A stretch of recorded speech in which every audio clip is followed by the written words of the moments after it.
Hey guys, tonight we begin with something you've probably heard before, the idea that the medieval world was dark, smelly, and absolutely filthy. And while it is true that medieval towns did not exactly smell like lavender fields in the south of France, the popular image of everyone trudging knee-deep in sewage is not quite accurate. In fact, the reality is both stranger and in some ways surprisingly more advanced than we might imagine. So let's start with this most stubborn myth, the belief that medieval people never bathed at all. You've probably heard it in passing, perhaps in a high school classroom, or a throwaway line in a film that people in the Middle Ages avoided water because they thought it was unhealthy, but that picture is not entirely fair. Yes, plumbing was not exactly widespread unless you happened to be in certain parts of the Islamic world or the remnants of Roman baths, but that doesn't mean people never washed. On the contrary, many towns had public bathhouses where people went not only to clean themselves but also to socialize and sometimes to engage in activities less noble than washing. In fact, during the 12th and 13th centuries, bathhouses were thriving businesses in cities like Paris, London, and Prague. People bathed in heated wooden tubs filled with scented water, sometimes shared with friends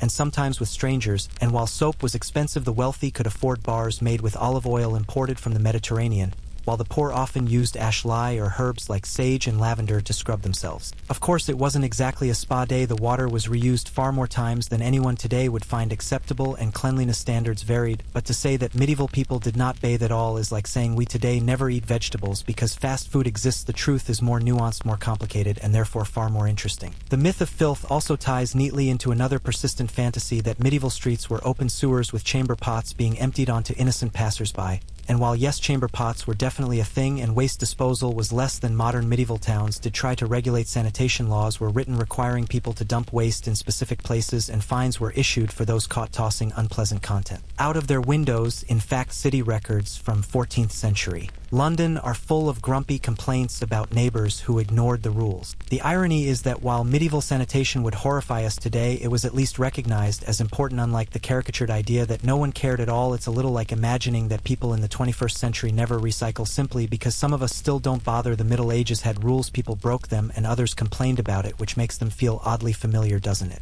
Now let's also address the idea that people never brushed their teeth, another popular myth that conjures images of toothless peasants grinning with rotten stumps. The truth here is equally mixed. Dental hygiene was not modern, but neither was it non-existent. People chewed sticks of licorice root, rubbed teeth with cloth, or rinsed their mouths with vinegar, and mint powders mixed with crushed herbs like sage and rosemary were also used as rudimentary toothpaste. In fact, skeletons studied by archaeologists often show surprisingly decent teeth, at least until the introduction of sugar in large quantities in the later Middle Ages, when decay rates skyrocketed. So why then does this myth of filth persist? Part of the answer lies in the centuries that followed, particularly the Victorian era, when writers loved to paint the medieval past as dirty, backward, and ignorant because it made their own world seem clean, enlightened, and superior. In a sense, our image of the grubby Middle Ages is less about the reality of medieval life and more about the prejudices of later centuries. And yet perhaps the myth persists because there is some comfort in imagining ourselves as infinitely superior. It's reassuring to think of the past as a grimy place where no one bathed and no one cared about hygiene, because it makes our own world of showers, toothpaste, and deodorant feel like a triumph of progress. But the truth is that medieval people were not so different from us. They cared about appearances, about smelling pleasant, about being socially acceptable. They simply worked with the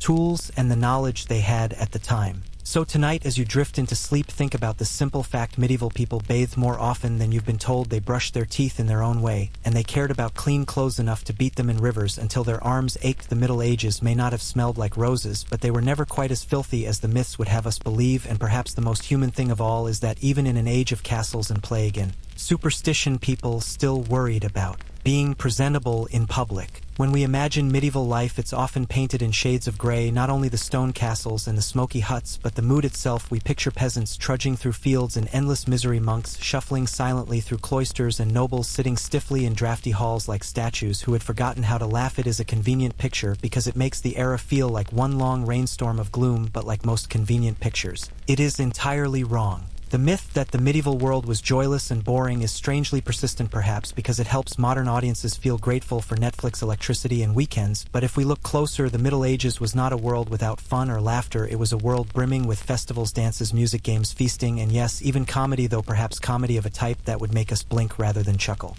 Let us begin with festivals, because if medieval people knew one thing, it was how to throw a celebration. Imagine the feast days of saints, when villages erupted into parades with costumes, masks, and often excessive drinking. Streets were filled with jugglers, musicians, and dancing. Even the church allowed this, partly because feast days gave peasants an outlet for their frustrations, and partly because the calendar itself was crowded with holy days that practically demanded some excuse for merriment. In fact, it is estimated that a medieval peasant might have had anywhere from 80 to 100 days off per year, not counting Sundays. Now, of course, these were not vacations in the modern sense, since survival still depended on planting and harvesting, but it does suggest that medieval people were not endlessly grinding away without pause. Then there were carnivals, the medieval version of what we might call letting off steam. These events flipped the world upside down. Peasants could mock lords, priests could be lampooned, and rules could be suspended, if only for a day. It was organized chaos, sanctioned misrule, and a reminder that even in a rigidly hierarchical society, people found ways to laugh at authority. Imagine a peasant dressed as a bishop parading through the village while the real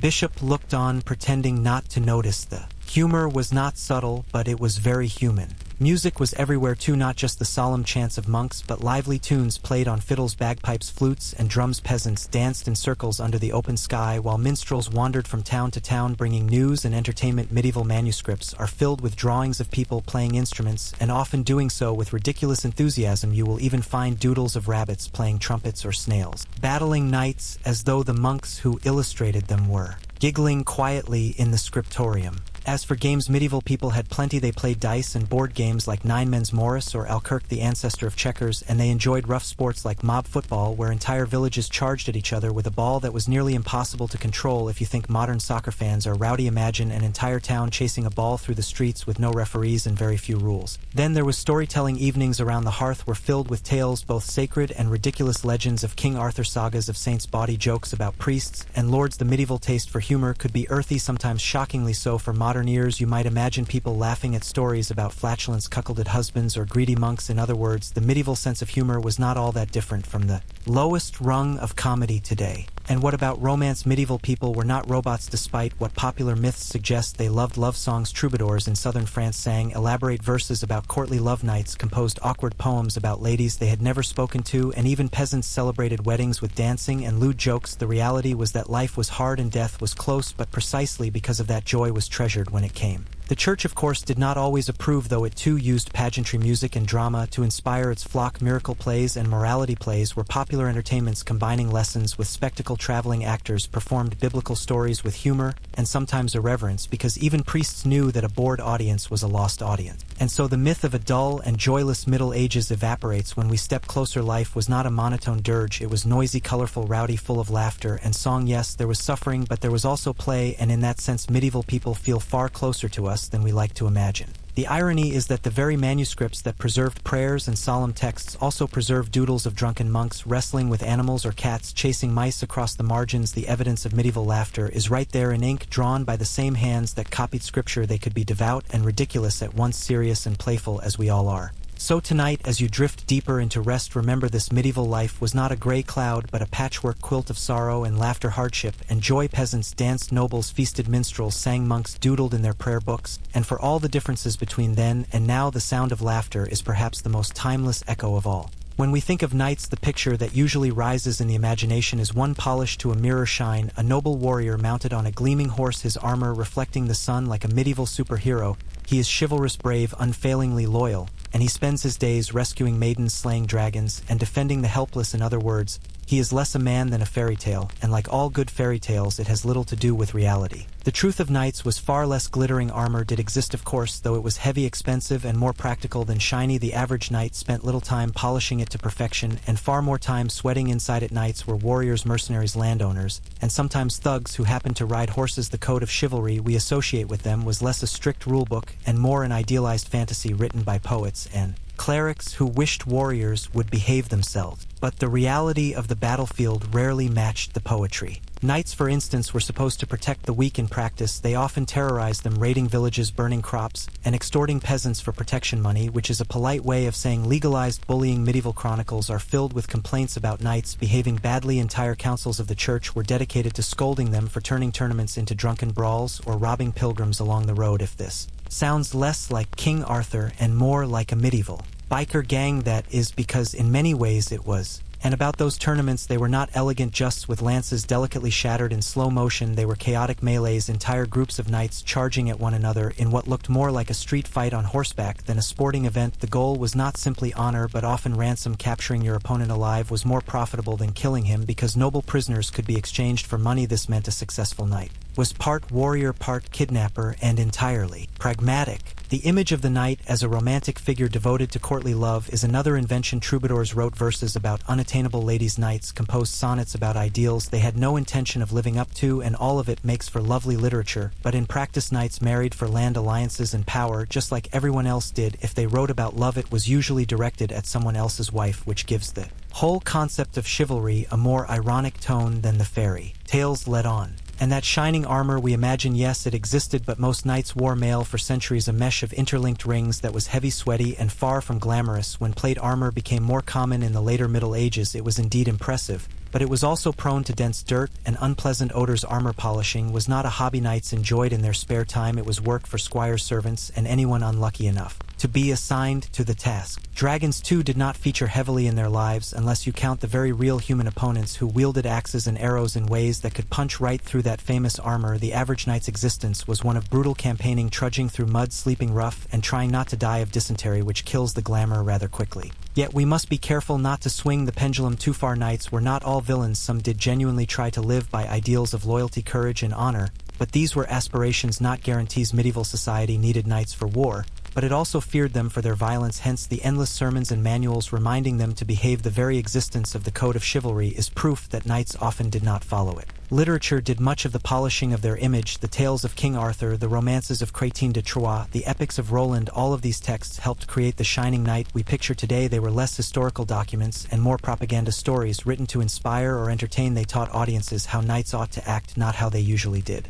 Even the famous joust with its tilting lances and banners fluttering was more dangerous and less graceful than modern reenactments suggest. Lances splintered in violent crashes, horses stumbled, and knights could die from blunt force trauma if they were unlucky. Tournaments were spectacles, but they were also business deals, a chance to show wealth, form alliances, or win ransoms. Behind the pageantry lay a hard economic reality. And if you are still clinging to the idea of the gallant knight kneeling before a lady, remember that knights were professional fighters. Their job was not to write poetry, but to break bones. Loyalty to a lord came before loyalty to romance. Duty to land came before devotion to love, and survival on the battlefield mattered more than any song about moonlit passion. Perhaps the most ironic part is that the shining image of the knight survived precisely because it was never true. It was an aspiration, a wish dressed up in metal and verse, and so it endured long after the knights themselves had faded into the past. Today we recall the fantasy more than the fact. We want our medieval heroes polished and noble, not muddy and brutal. So as you let your eyelids grow heavy, imagine the knight not as the flawless figure on horseback, but as a man inside heavy armor, sweating under the sun, trying to breathe through a narrow visor, his horse stamping impatiently in the mud.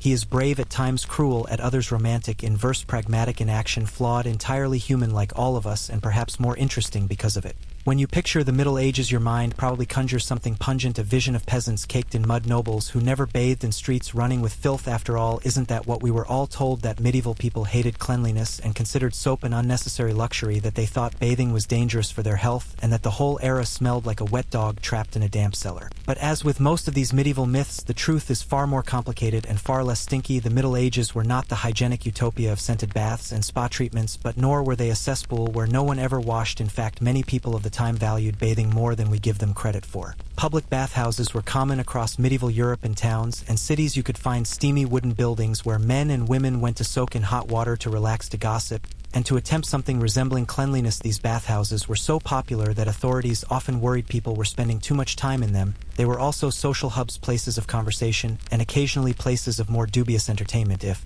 you know what I mean. And let's not forget rivers, ponds, and lakes. People bathed in natural water sources whenever the weather allowed. In fact, in many communities, it was perfectly normal for peasants to strip down and wash in the river after a day of labor, hardly the portrait of a people allergic to water. Then there is the matter of soap. Medieval soap was not the fragrant lavender variety we know today. It was often made from animal fat mixed with lye, resulting in a substance that cleaned you but left you smelling faintly like a sheep's nightmare. Yet soap nonetheless existed and was used. Households kept it on hand, and records show it was bought and sold across Europe.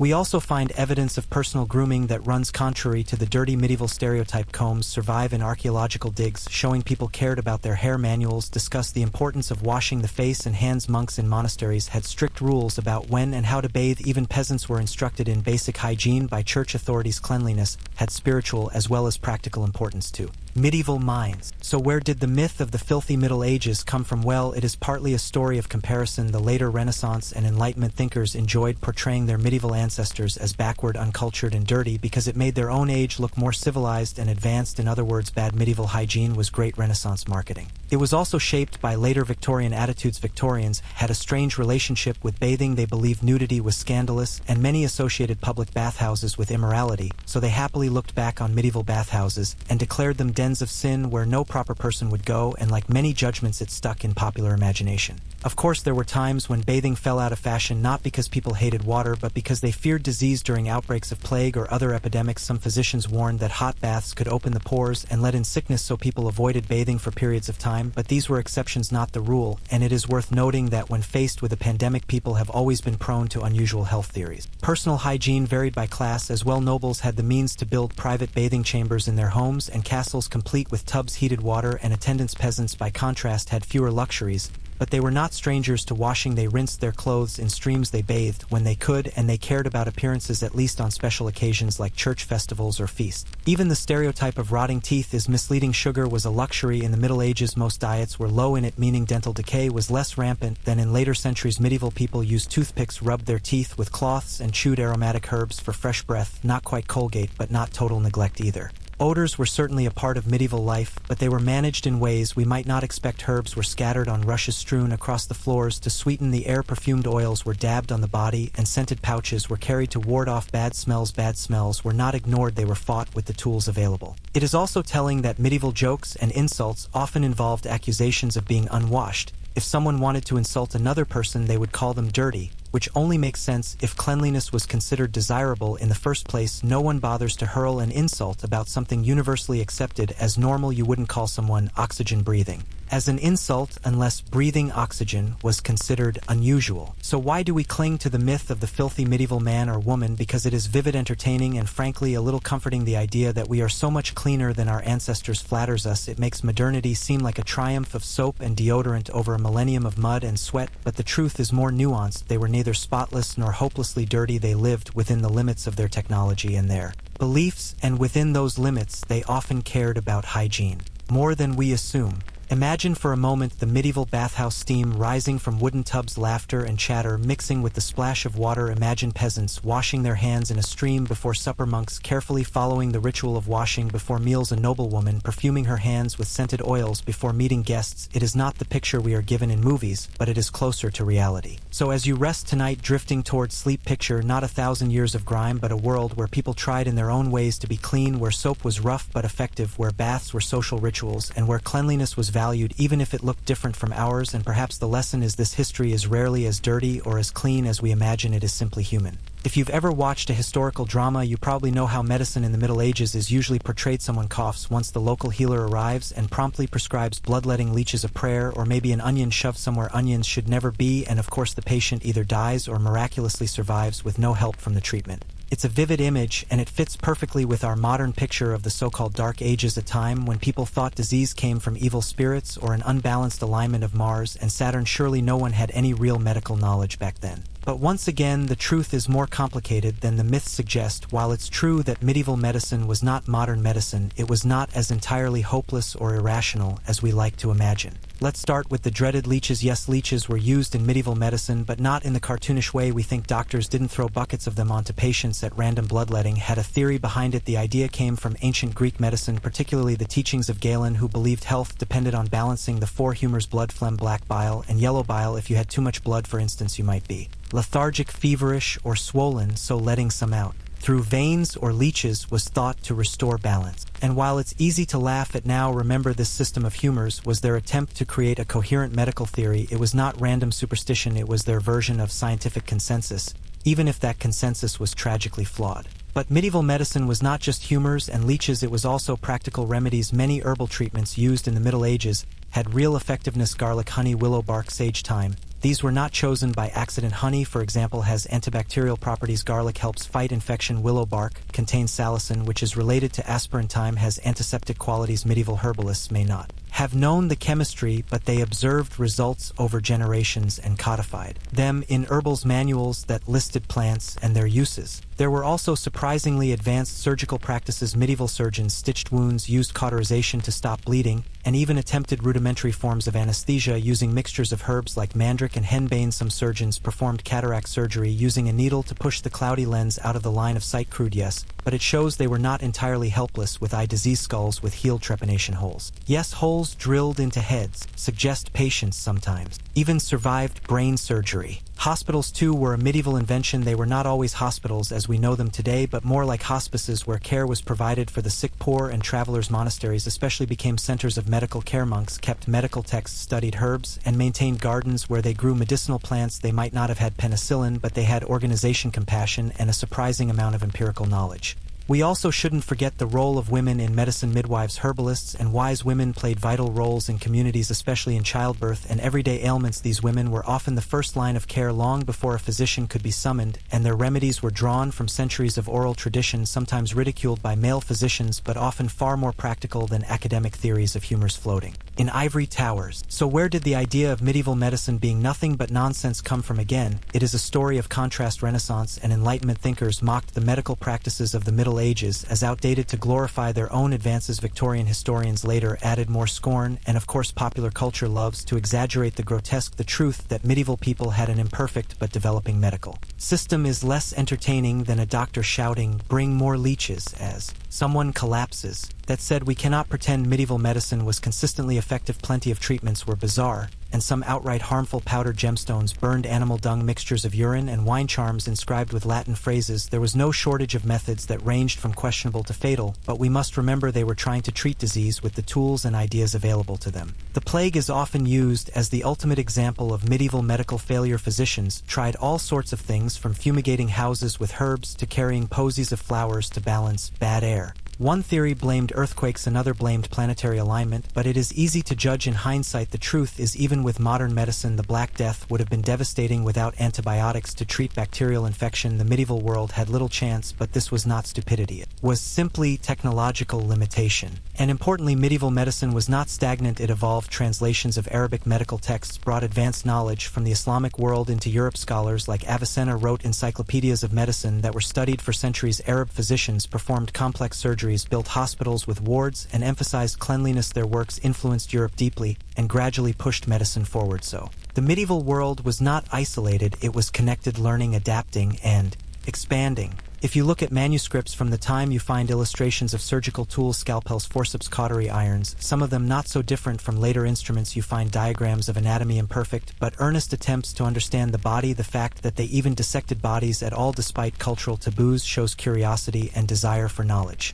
And of course, faith and medicine often mixed. Prayers, charms, and saints were invoked for healing, but is that so unusual? Even today people light candles in hospitals, whisper prayers before surgery, or wear lucky tokens. Medieval medicine was not uniquely superstitious, it was human. So when we repeat the myth that medieval doctors were nothing but bumbling leech enthusiasts, we erase the efforts of generations who observed, experimented, recorded, and built the foundations of medical practice. It is unfair, but it also keeps the story neat, simple, and entertaining. But the real medieval world was messy, sometimes brilliant, sometimes absurd, capable of both wisdom and error. A place where a surgeon might successfully set a broken bone in the morning and then prescribe ground-up emerald for indigestion in the afternoon. So tonight, as you drift into calm, imagine a monk in a quiet monastery tending to herbs in a cloister garden, a midwife guiding a nervous mother through childbirth with whispered encouragement, a physician sketching anatomical notes by candlelight. Their remedies may not have cured all, but they were acts of care rooted in the human desire to heal. And if that is not medicine in its truest form, then what is? When people today imagine medieval meals, the vision is rarely appetizing. The stereotype is that everyone from peasants to kings dined on gray lumps of porridge, stale bread, and hunks of rotting meat barely disguised with mountains of spices, or that banquets consisted of whole roasted animals brought out more for spectacle than for flavor. A world where dinner was a test of survival rather than enjoyment.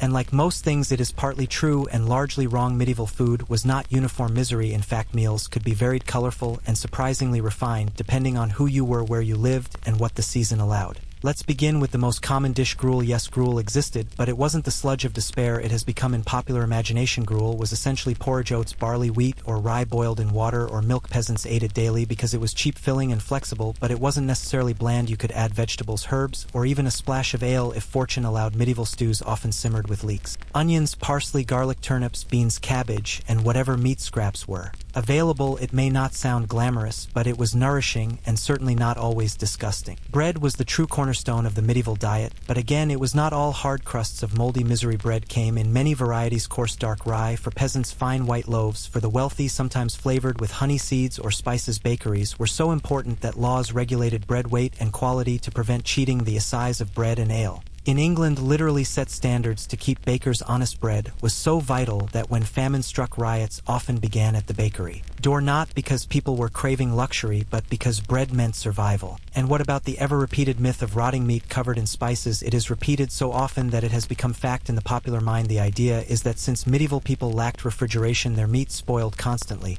so they drowned it in cinnamon, cloves, and pepper to hide the taste. But here's the truth: spices were astronomically expensive in medieval Europe. Pepper came all the way from India, cinnamon from Sri Lanka, cloves from Indonesia. They cost fortunes. They were worth more than gold. People did not waste them hiding rotten meat. If your meat had spoiled, you did not eat it, because eating spoiled meat was as unpleasant then as it is now. Instead, spices were used sparingly to show wealth and elevate flavor. Nobles and wealthy merchants might enjoy spiced sauces, sweet and sour blends of vinegar, sugar, and exotic seasonings. Peacocks or swans might indeed appear on banquet tables, roasted and then redressed in their feathers for spectacle, but they were not typical meals. Rather, they were medieval equivalents of over-the-top Instagram-worthy party spreads, food as performance, not daily sustenance. For most people, the meat they consumed was modest but not absent. Peasants might eat pork, chicken, or fish occasionally, far more often than we assume. Pigs in particular were a peasant's best friend. They were cheap to raise, required little care, and could forage for themselves when slaughtered. Every part was used, from salted pork to sausages to lard, which flavored stews. Fish was also crucial, especially in a society where church fasting rules restricted meat on many days. Rivers and coastlines provided herring, eel, cod, and freshwater fish. Dried, salted, or pickled fish filled many bellies across Europe. Vegetables, too, were not neglected. Despite the modern joke that medieval diets were all meat and bread, peasants grew cabbages, onions, leeks, carrots, peas, and beans. These weren't garnish, they were staples, and they often appeared in hearty pottages, stews thick with greens and legumes. In fact, peas and beans provided much of the protein in the medieval diet, and if you think carrots were orange, think again. Medieval carrots were purple, yellow, or white-orange. Ones only became common centuries later, thanks to selective breeding in the Netherlands. Cheese and dairy also played a central role. Milk didn't store well, so it was often turned into butter, cheese, or curds. Cheese came in soft, fresh varieties for immediate consumption or aged wheels that could last for months. Goats and sheep provided milk where cows were less common, and butter in some regions was a sign of prosperity. Drinks, too, were more varied than one might expect. Ale was the everyday beverage, not because water was always deadly as some myths suggest, but because brewing ale provided a safe, reliable drink with mild alcohol that preserved it longer than plain water. People still drank water, especially from wells or springs, but ale was the staple. Children even drank small ale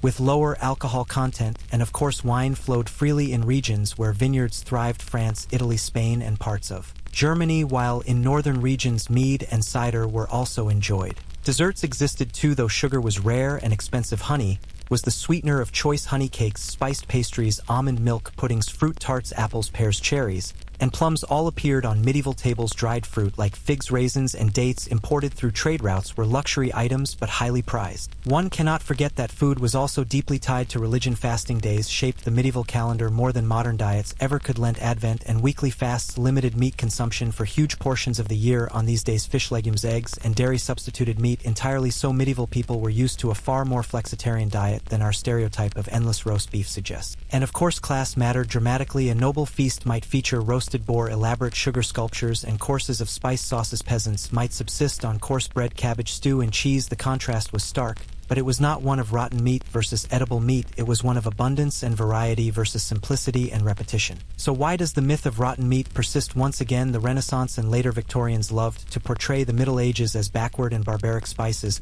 had become cheap and common by their time, so they assumed earlier ages must have used them recklessly to mask foul food. The truth was, spices were symbols of wealth and taste, not air fresheners for your dinner plate. And in a strange way the myth persists because it reassures us that we are more civilized, more advanced, better eaters than those poor medieval souls. But if you sat down at a medieval peasant's table, you'd likely find a steaming bowl of hearty stew, fresh bread, butter, maybe some cheese and ale. It would not be glamorous, but it would fill you and nourish you, and it would not smell of decay unless you were very unlucky. So tonight, as you drift towards sleep, picture not a grim bowl of sludge, but the crackle of a hearth, a pot bubbling with herbs, beans, and vegetables, the smell of fresh bread cooling on a wooden board, a wedge of cheese, and a cup of ale at hand. It may not be Michelin-starred dining, but it was real food sustaining generations through winters, famines, and feasts alike, and in its simplicity perhaps there is something enviable. Few modern misconceptions about the Middle Ages are as stubbornly persistent as the idea that everyone thought the earth was flat, that medieval peasants, nobles, even scholars looked out across the horizon and imagined they lived on a giant pancake floating in space with ships trembling at the edge lest they topple off into the abyss. Of course, this makes for an entertaining mental picture, but it is also entirely false. The truth is that educated people in the Middle Ages knew the earth was round, very round, spherical to be precise. This knowledge did not vanish with Rome,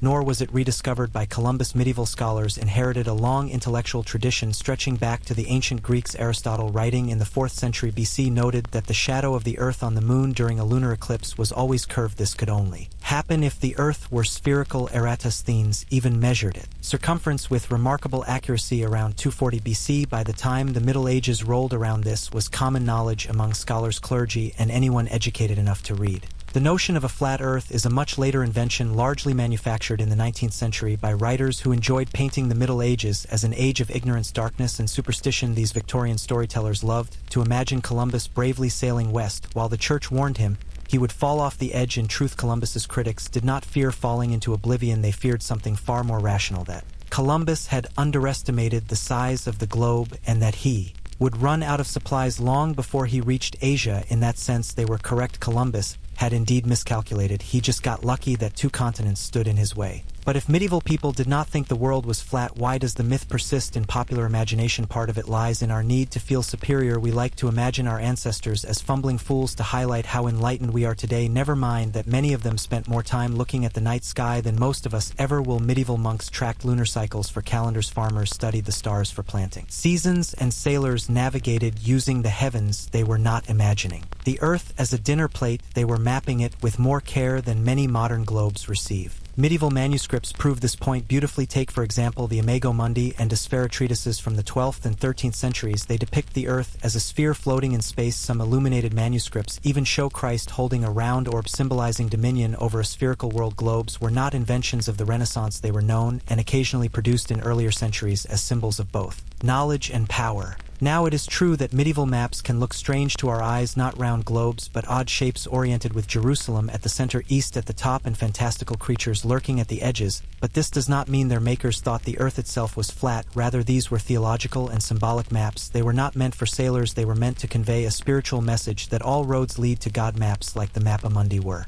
works of art, devotion, and metaphor, not navigational charts. They coexisted alongside practical maps and navigation tools used by merchants and explorers. Even peasants who had no access to manuscripts or formal education likely had little reason to believe the earth was flat. It was simply not a question that troubled their daily lives. What mattered was whether the weather would hold for harvest, whether a path led to the next village, or whether a ship returned safely from sea. Peasants may not have articulated theories of spherical geometry, but nor were they trembling at the thought of toppling off the world. Their horizons were bounded by necessity, not by cosmic anxiety. The flat earth myth gained its strongest traction during the Protestant Reformation and the centuries that followed, when debates about the authority of the medieval church colored everything. Writers seeking to paint Catholicism as backward emphasized its supposed opposition to science. By the 19th century, schoolbooks happily illustrated brave modern men overthrowing foolish medieval ideas, including the pancake earth. It was a morality tale, not history. What makes this myth particularly sticky is its dramatic imagery. Picture Columbus standing at the bow of his ship, his sailors crying out in terror as the sea curves downward into infinite darkness. It is a good story, far better than the real one, which involved supply shortages, confused calculations, and a lot of very nervous waiting. Drama beats truth every time, at least when it comes to public memory. But if anything, the medieval worldview was stranger and more fascinating than a flat earth would have been. Scholars debated the arrangement of the cosmos, with Earth at the center surrounded by crystalline spheres carrying the sun, moon, planets, and stars. It was not a flat pancake, but a grand layered onion of cosmic perfection. The heavens were thought to sing with harmony, each sphere turning in mathematical precision to echo divine order. The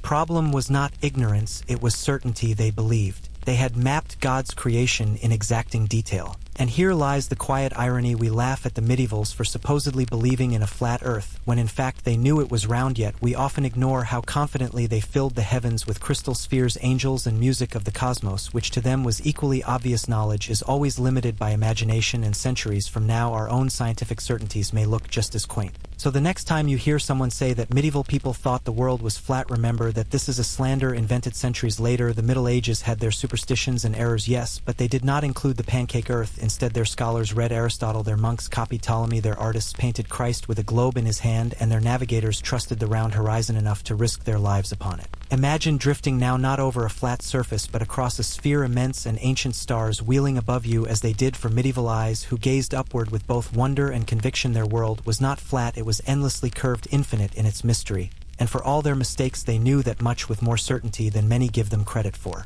One of the most enduring myths about the Middle Ages is that people never bathed at all, that medieval Europe smelled like an endless unwashed armpit, and that peasants, nobles, and even kings lived their entire lives in layers of filth. According to this story, the only water they touched was in their ale mugs, and occasionally when it rained. It is a picture that flatters modern sensibilities. We congratulate ourselves for being clean, civilized, and enlightened compared to our supposedly grimy ancestors, but like so many of these myths, it is more caricature than truth. The reality is that medieval people bathed more than most of us imagine, sometimes even more frequently than their descendants in the so-called enlightened Renaissance or early modern period. Public bathhouses were common across Europe, from England to Italy, often run like a mixture of social club, spa, and laundromat. City records and travelers' accounts describe towns with entire streets filled with bathhouses. A typical medieval town might have several to serve different classes of customers. Some were luxurious with heated pools, perfumes, and food. Others were simple wooden tubs with hot water, but the principle remained the same: bathing was part of life. For peasants, cleanliness was not just about luxury, it was practical. If you work every day in fields covered in sweat, mud, and manure, washing is more necessity than indulgence. Rivers, streams, and barrels of water in the village square provided opportunities for rinsing dirt away. Seasonal bathing, often tied to festivals or Sunday rest days, became a communal rhythm in many places. Even if peasants lacked private tubs, they still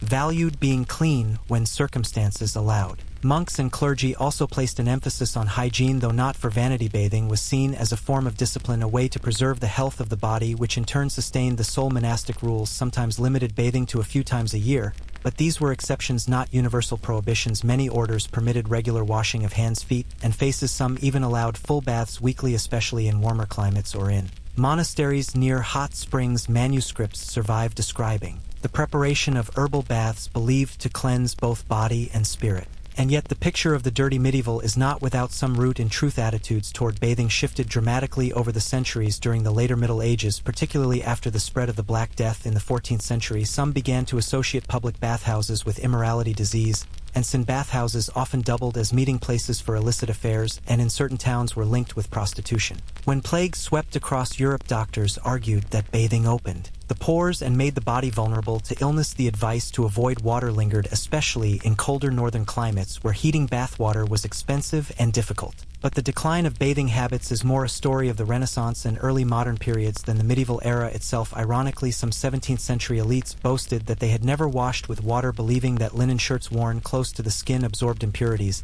and kept the body fresh. Their idea of hygiene was to change shirts rather than to scrub skin. In comparison, their medieval ancestors might have seemed positively fastidious. The misconception that medieval people never bathed was cemented much later by Victorian writers who loved to paint the Middle Ages as dirty, dark, and backwards. The Victorians themselves were only just rediscovering the pleasures of public hygiene through massive urban waterworks and soap production. To them, the idea of medieval bathhouses seemed suspicious, indecent, even sinful, and so they emphasized dirt instead.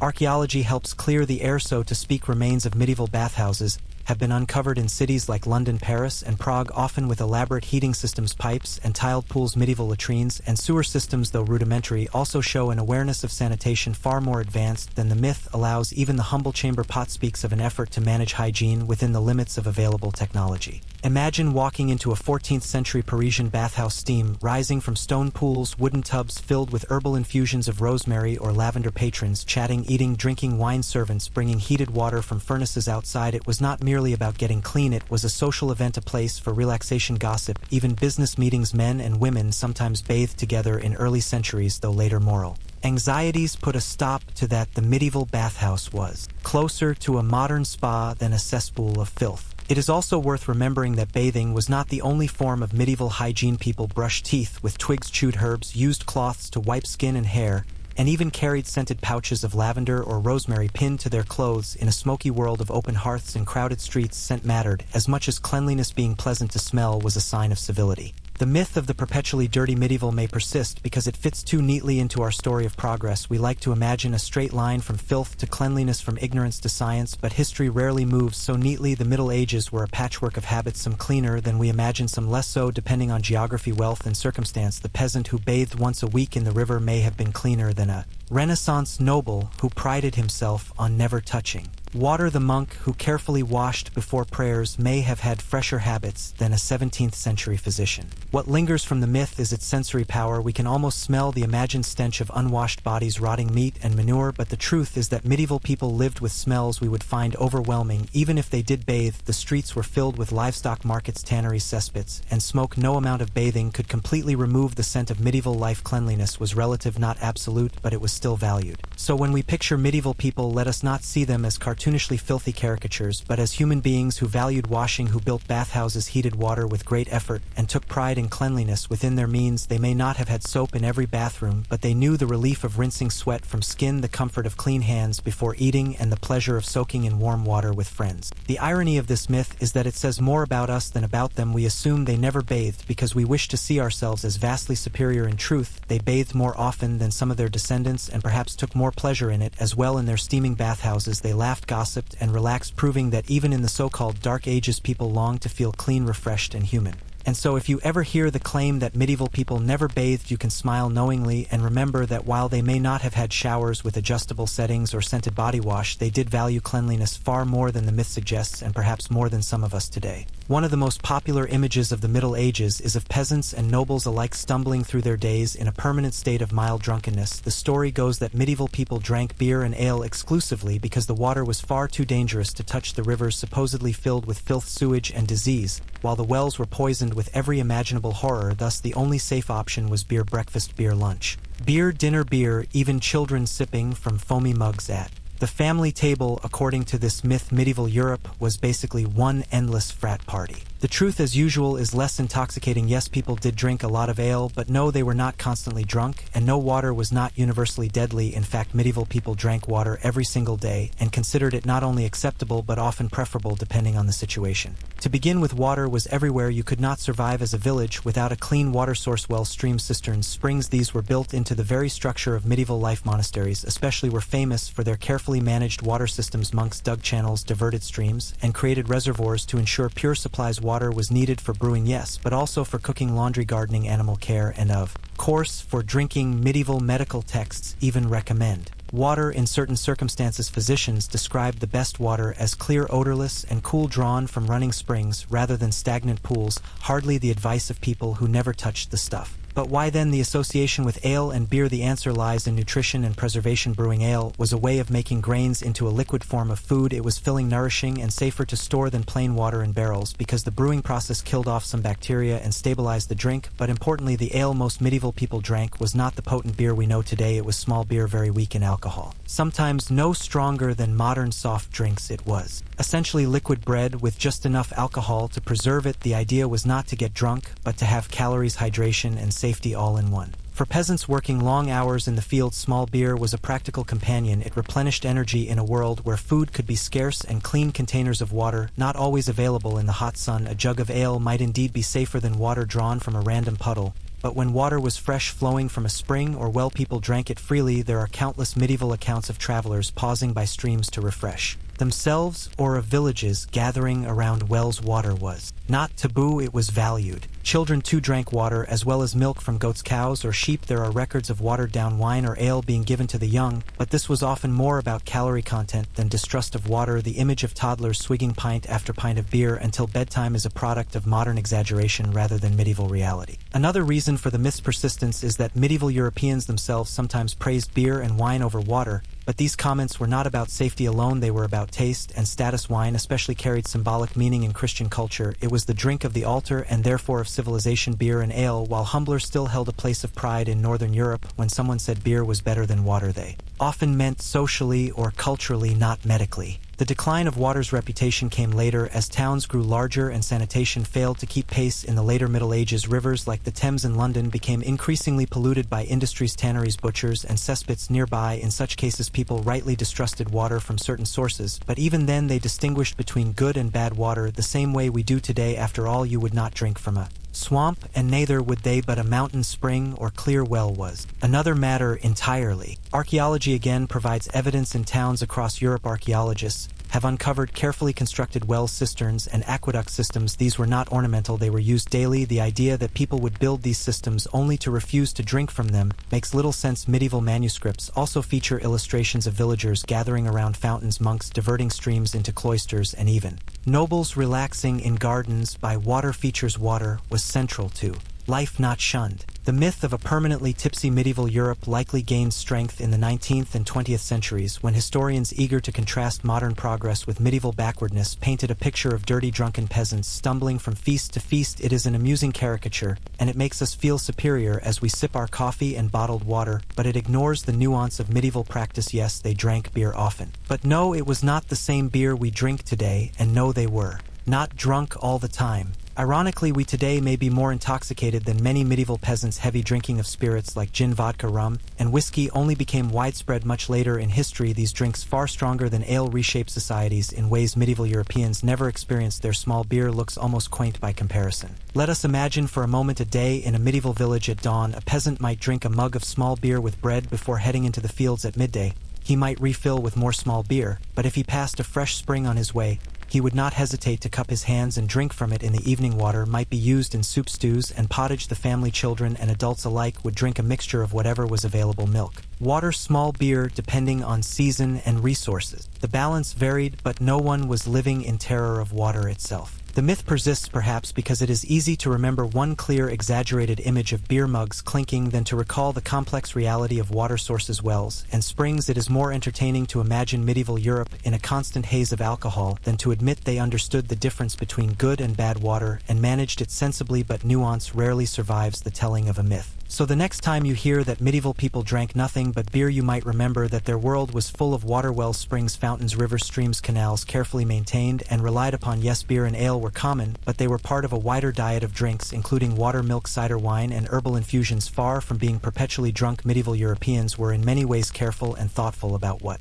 they drank. In the end, the myth says less about them and more about us. We find it funny to imagine ancestors stumbling around drunk because it reinforces our idea of progress, but in truth, the medieval villager was often no more intoxicated than the modern commuter with a thermos of coffee in hand. Beer and water alike kept them alive, strong, and surprisingly sober. Few historical myths are as persistent as the idea that medieval people thought they were living on a giant flat plate floating through space like a celestial pancake. Ask almost anyone what people in the so-called Dark Ages believed about the world, and chances are they will tell you that the average peasant or even scholar imagined the earth as flat, square, and perhaps surrounded by monsters lurking at the edges ready to devour ships that sailed too far. The myth is so pervasive that even today, it shows up in cartoons, textbooks, and casual conversation. And yet the truth is so simple it feels almost anticlimactic. Medieval Europeans did not believe in a flat earth. Educated people from at least the time of ancient Greece knew the earth was round, and this knowledge was never lost, not in the so-called Dark Ages, not in the High Middle Ages, not ever. Aristotle in the 4th century BC argued for a spherical earth, pointing out the curved shadow during lunar eclipses. Eratosthenes in the 3rd century BC even calculated the earth's circumference with surprising accuracy. These ideas were preserved through Roman times and carried forward into medieval scholarship by early Christian thinkers. So where did the flat earth myth come from, and why does it linger? The answer lies less in medieval ignorance and more in modern arrogance. The notion that medieval people were hopelessly wrong about everything serves as a convenient foil for later centuries to present themselves as enlightened, progressive, and superior. What better way to flatter modern science than by contrasting it against imaginary medieval sailors terrified of falling off the edge of the world? The medieval evidence is overwhelming. Scholars in monasteries, universities, and royal courts routinely referred to the earth as a sphere. The Latin term orb was used constantly to describe the globe. Maps, such as the 13th century work of the English scholar Sacrobosco, presented earth as round. Sailors navigated by the stars, assuming a spherical world. Theologians like Thomas Aquinas integrated classical astronomy into their writings without a second thought. When Columbus set out in 1492, he was not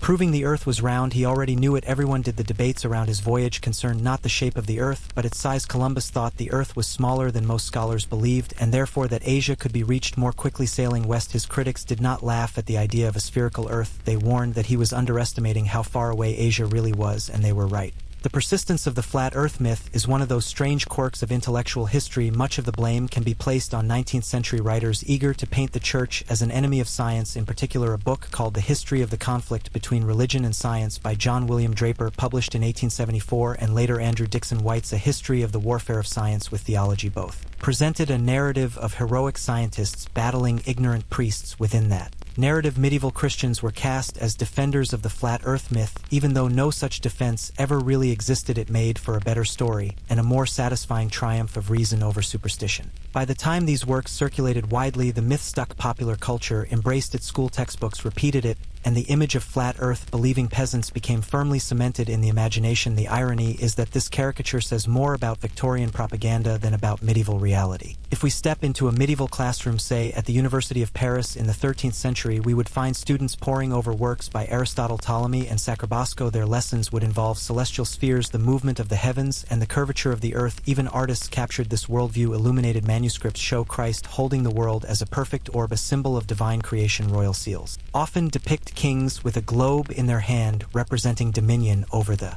round Earth. This imagery was not an accident, it reflected the scholarly consensus.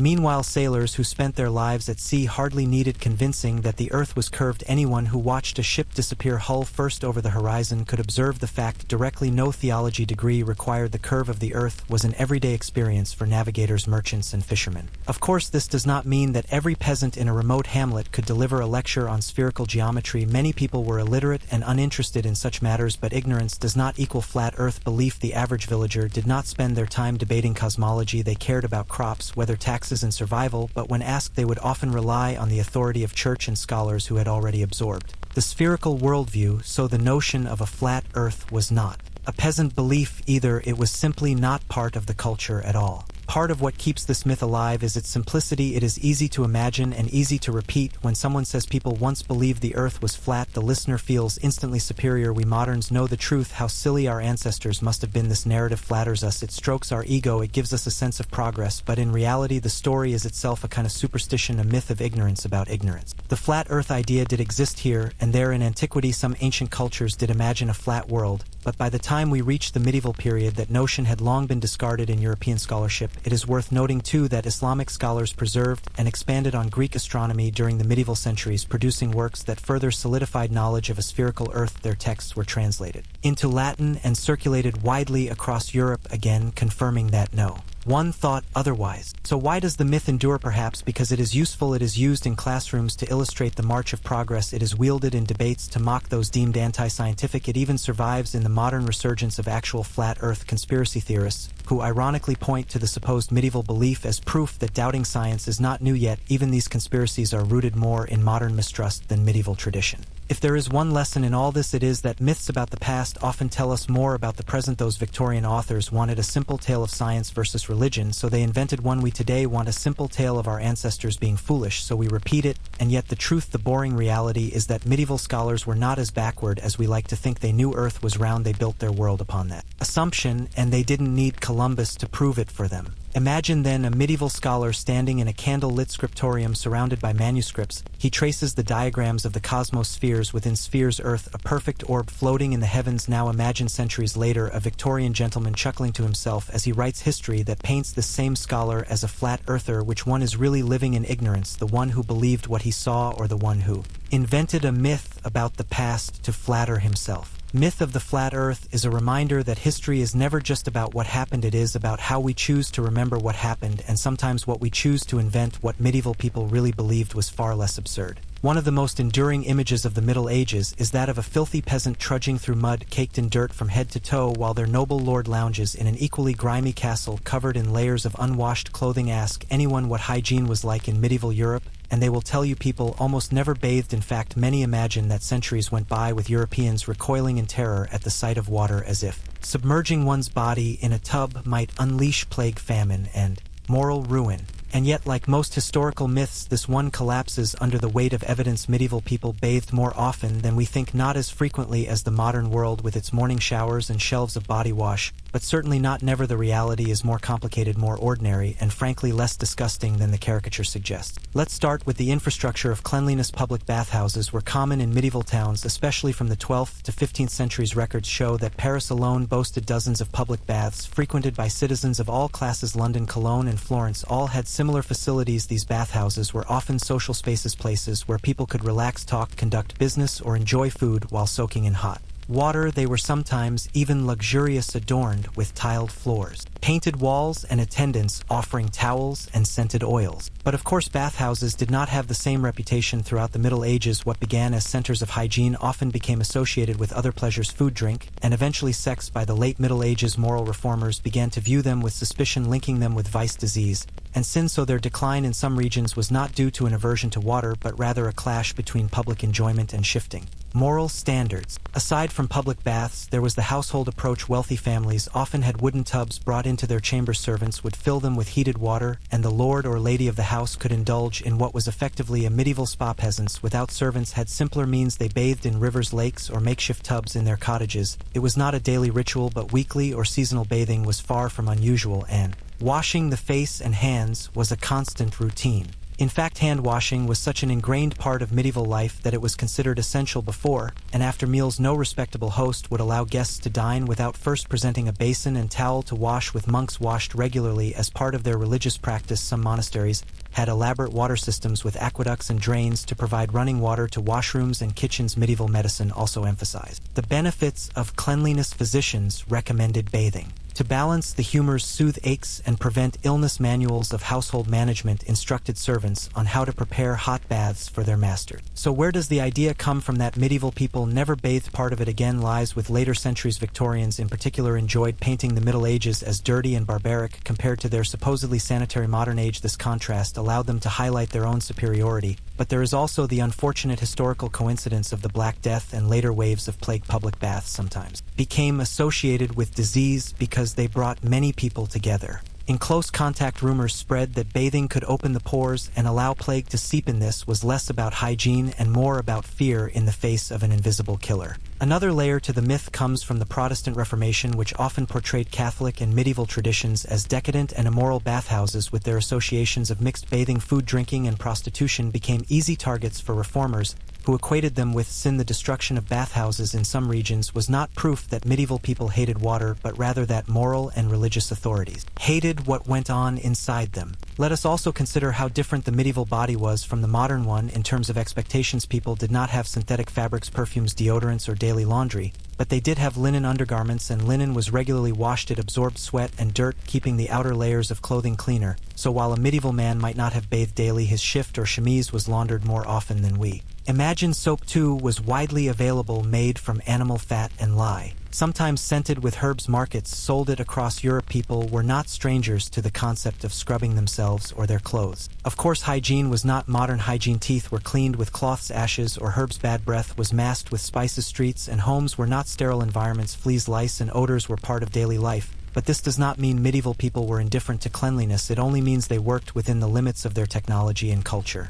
The myth of the unwashed medieval world also persists because filth is more entertaining than cleanliness. We like to imagine kings never bathing, peasants swimming in muck, and knights reeking under layers of metal armor. These caricatures make for colorful anecdotes and easy jokes. They are far more memorable than the boring reality of someone doing laundry or rinsing their hands before dinner. We even see echoes of this in literature. Geoffrey Chaucer in the 14th century described characters with greasy hair and poor hygiene, but he also wrote of others who were fresh and perfumed. Reality was a spectrum, as it always is. Some people were dirty, some were clean, most were in between. To suggest that all medieval Europeans were allergic to water is no different from suggesting that no one in the modern world has ever skipped a shower. And here is a particularly poetic irony. Medieval Europeans may not have been bathing daily, but they were far more in tune with water as an element than many modern people. Rivers were sources of washing, fishing, and drinking. Streams ran through towns. Fountains and wells were centers of community life. Water was visible and essential in ways it often is not for us today. Hidden behind pipes and faucets, cleanliness was part of life. If not in the antiseptic sense, then in the ritual and practical sense. So next time you hear someone say medieval people never bathed, imagine a bustling Parisian bathhouse filled with chatter, steam, and the scent of herbs. Imagine a peasant woman scrubbing her children in a wooden tub by the hearth. Imagine a monk washing his hands in the cloister before supper, or a knight lowering himself into a steaming barrel after a campaign. The truth is not glamorous or pristine, but it is not filth and squalor either. It is simply human and ongoing negotiation with water, dirt, and dignity. The myth survives because it is neat, tidy, and exaggerated. It gives us a Middle Ages we can laugh at rather than understand. But if history teaches us anything, it is that people of the past were never as dirty or as ignorant as we like to think they were. Perhaps it is easier to believe in the story of the filthy medieval world because it reassures us of our progress. We moderns stand tall with our showers, our soaps, and our deodorants, but maybe, just maybe, medieval people would have found our obsession with constant bathing excessive and strange. When most people imagine the medieval woman, they picture a silent figure in the background of a tapestry, sitting in the shadows of her husband's castle, dutifully embroidering flowers onto linen, and saying very little. She exists to cook, clean, raise children, and perhaps faint at the sight of a dragon if we are feeling generous, but otherwise she is powerless, voiceless, and entirely irrelevant to the story of the Middle Ages. It is a tidy image, a convenient one, because it allows us to believe the narrative that women lived in a world designed only for men, but like most neat historical caricatures, it is almost entirely wrong. Medieval women did not live in an age of modern equality. No one is suggesting that they voted in parliaments or marched into universities as easily as men, but to pretend they had no power is to ignore the countless ways they shaped politics, commerce, religion, and even warfare.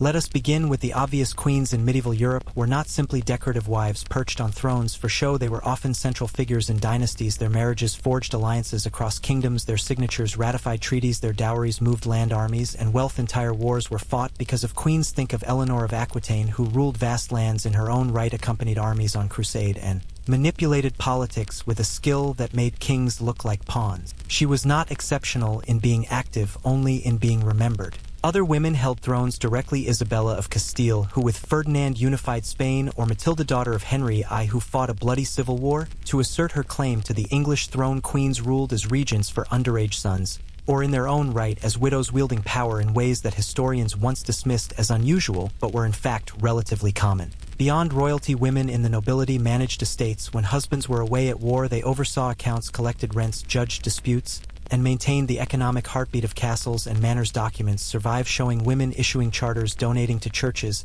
and negotiating with tenants. Medieval society assumed women were capable of running things because frankly someone had to. Men were frequently away dying in wars or crusades, and the bills still needed to be paid. And then there is commerce. In towns across Europe, women dominated many trades. Brewing, baking, weaving, and cloth-making were often female-dominated industries. A surprising number of guilds allowed female membership. Widows, in particular, stepped into their husbands' businesses when needed. In London, tax records list women tavern keepers, moneylenders, and shop owners. In Paris, women worked as merchants, fishmongers, and booksellers. Some even became master craftswomen in their own right. Women's economic presence was not marginal, it was visible and documented. Religion, too, provided women with influence. Abbesses ruled powerful convents, often with more land, wealth, and authority than many male lords. These convents were centers of learning, literacy, and patronage. Some abbesses corresponded with kings and popes. Hildegard of Bingen, the 12th century abbess, wrote theology, music, and natural science. Her visions were taken seriously enough that emperors and pontiffs consulted her. She was in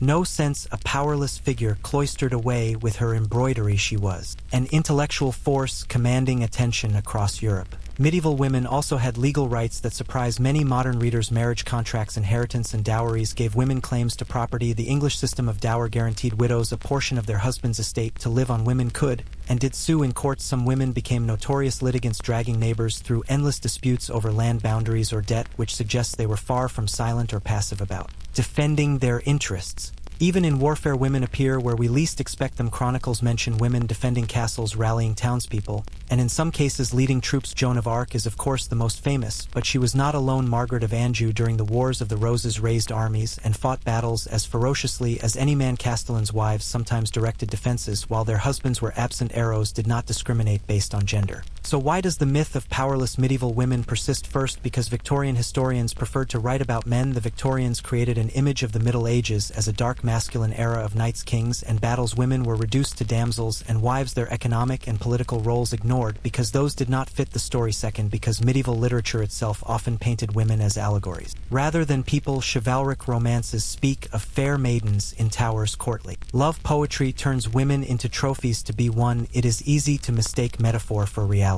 And then there is our modern desire to draw simple progress lines from past to present. It feels neat to say medieval women had no power, Renaissance women had some, Enlightenment women had more, and now finally equality, as if history were a steady climb. But history is rarely so linear. In truth, women's roles expanded and contracted depending on time, place, and circumstance. Medieval women in England might have had more legal recourse than women in certain 19th century contexts where coverture laws erased female identity under their husband. None of this is to deny that patriarchy existed. It did. Medieval society was not a paradise of equality. Women were restricted in universities, often barred from guild leadership, excluded from formal politics, and subject to legal authority of fathers or husbands. Their power was uneven, dependent on class, region, and circumstance, but the point is they were not voiceless figures lurking in the margins. They were agents, actors, and sometimes rulers of the story itself. It is almost amusing how resistant people are to the idea of powerful medieval women. We prefer to think of Joan of Arc as a fluke, Eleanor of Aquitaine as an anomaly, Hildegard as an eccentric genius. But when anomalies become too numerous to count, they stop being anomalies, they start being reality. The tapestry of medieval Europe was woven by women as much as men, even if chroniclers chose to record only the threads they liked. Perhaps the greatest irony of this myth is that it robs medieval women twice, once in their own time when chroniclers overlooked them, and again in ours when we repeat the fiction that they were powerless. But if you wander through medieval records with patience, you see their names appear again and again on charters, on court cases, on guild rolls, on letters to kings and popes. Women were there, they were not silent, and they were not powerless. So next time someone tells you that medieval women had no power, imagine a noblewoman balancing accounts while her husband wastes money on a hopeless campaign. Imagine a widow running her late husband's brewery, keeping the town supplied with ale. Imagine an abbess dictating letters to an emperor, or a queen deciding the fate of two kingdoms. The Middle Ages were full of these women, and pretending otherwise is simply a myth convenient for storytelling but untrue for history. As we drift further into the world of medieval knights, it becomes increasingly clear that comfort, in the sense we understand it, was a rather abstract concept. The medieval bed was less a sanctuary and more a functional platform, a multi-purpose surface that saw everything from the day's meals to a night's rest, often in the same corner of the room. Unlike the neatly segregated spaces of modern living, medieval people had a delightfully unbothered approach to personal boundaries. You might eat, sew, socialize, and sleep in what would now be considered the same intimate square footage, and nobody batted an eye. Privacy was optional, hygiene often ignored. One of the more intriguing medieval bedtime habits involved bedding itself. Beds were far from the standardized spring-supported mattresses we now take for granted. Instead, they were usually wooden frames stuffed with hay, straw, or feathers if one was exceptionally wealthy or noble. Straw and hay, while cheap and abundant, had the unintended side effect of harboring an entire microcosm of bugs, lice, fleas, and a variety of less socially acceptable roommates. There's an irony here. The very material meant to cushion the body could also transform the bed into an audition stage for parasitic life. Wealthier homes sometimes had feather-stuffed mattresses, but even these were far from sterile. Feathers could retain moisture and attract mites, turning the luxurious bed into a soft, itchy battlefield. To mitigate this, people had elaborate routines, or at least what passed for them. Before bed, the occupants would fluff their straw or feathers, a process which might be more vigorous than a modern workout. This was not merely to redistribute comfort, but also to encourage any unwelcome inhabitants to scatter. More enterprising individuals would sprinkle herbs like lavender, rue, or even crushed mint leaves onto the bedding. The aroma had dual purposes. It masked the inevitable odor of long-term human habitation and, supposedly, repelled some of the smaller invaders. There's a gentle humor in imagining someone meticulously arranging their straw, then sprinkling fragrant greenery, hoping the fleas would politely excuse themselves. Clothing and sleepwear in the medieval period were similarly pragmatic. Nightcaps were almost universal, especially in colder regions. These caps, often made of wool or linen, served to trap the heat escaping from the head, which is now known to account for a substantial portion of body heat loss. For the lower classes, the cap might be little more than a loosely folded piece of cloth, but for the aristocracy, it could be a carefully sewn, even embroidered affair. Some nightcaps had long, dangling points, which could be used to tie the cap snugly or, in less common instances, as a visual flourish that said, "Yes, I intend to sleep in style, even if style is not your concern." Blankets and sheets were, again, subject to social stratification. Wool blankets were the norm, sometimes layered for added warmth, and for those with means, linen sheets were used not so much for softness, which was rarely a priority, but for cleanliness. Linen could be washed, and that made all the difference when one considers that bathing was intermittent and washing one's body and bedding could be a laborious undertaking. Those who could not afford multiple sets of sheets would spend their lives sleeping in what was effectively the same fabric they had worn all week, occasionally airing it by hanging it outside if the weather permitted. There's a stark, almost shocking simplicity in this. To sleep clean, you must be rich enough to afford clean replacements, or clever enough to improvise. An often overlooked aspect of medieval sleep is the use of bedding partners, both human and animal. In many households, the distinction between the bed as a private sleeping space and the bed as a communal rest area was blurry. Children often shared beds with parents, which in today's society might raise eyebrows, but in the context of medieval architecture and cold winters, it was practical. Beds were heated not by blankets alone, but also by body warmth. Similarly, domestic animals like dogs or cats were frequently welcome under the covers, not merely for companionship but as a living radiator. Imagine the scene: a modest medieval room, a family huddled together in a hay-stuffed bed, a dog snoring at the foot, a cat nestled against the edge, all breathing in the same dusty, herb-scented air. It is a picture of efficiency and warmth with a side order of lice. Medieval mattresses themselves carried curious social implications. The more elaborate the stuffing, the higher the status it implied. Some noble beds had feather ticks that were stitched and layered, producing a mattress that could rival, in softness, the simplest modern bed. These were often accompanied by curtains around the bed, a feature not just for aesthetic flourish but for practicality. Curtains blocked drafts, kept the heat contained, and even offered a modest semblance of privacy in a crowded household. For the less affluent, curtains were a luxury too far, and beds were exposed to the elements and the bustling activity of a communal room. In both cases, sleep was rarely uninterrupted. Foot traffic, conversations, cooking, and the occasional shouting match would ripple through the night, and there was little recourse but to develop tolerance, or perhaps a deep, almost ironic acceptance of chaos. Temperature control, or the lack thereof, was a constant concern. Unlike modern homes with thermostats, medieval houses had limited means of maintaining warmth. The hearth provided localized heat, and its strategic placement affected sleep patterns. Many people slept in the warmest part of the house, which was usually the kitchen, because it contained the fire. Stone or timber floors remained cold and unyielding, and heat radiated poorly. This explains the communal sleeping arrangements. Multiple bodies in one bed or room created microclimates of warmth. Sleeping alone in a drafty chamber was not just uncomfortable, it could be dangerous in harsh winters. Interestingly, the positioning of the body during sleep held practical considerations. Medieval medical theory, heavily influenced by the humoral system, suggested that sleeping in certain postures could affect health. Lying flat on one's back was considered beneficial for maintaining balance between the humors, whereas sleeping face might encourage congestion or imbalance. The precise adherence to these recommendations varied, of course, because comfort often won out over medical advice. Still, it is remarkable to consider that even as people wrestled with fleas, drafts, and occasional human neighbors, there was a conscious attempt to align posture with the cosmic forces of the body. And so we arrive at gentle conclusion for this chapter of medieval nights. Sleep was never purely about rest. It was a ritual, a negotiation with the environment, with pests, with family, and with one's own body. Every layer of straw, every nightcap, every strategically placed cat was a calculated response to the persistent challenges of existence. The medieval night was a theater of practicality, adorned with fragments of aspiration, herbs, feather mattresses, curtains each hinting at comfort but rarely delivering it entirely. Sleep was achieved not through luxury alone but through adaptation, ingenuity, and a remarkable tolerance for the world's imperfections. By modern standards, it might seem chaotic, even unthinkable, but in its way, medieval sleep was entirely logical.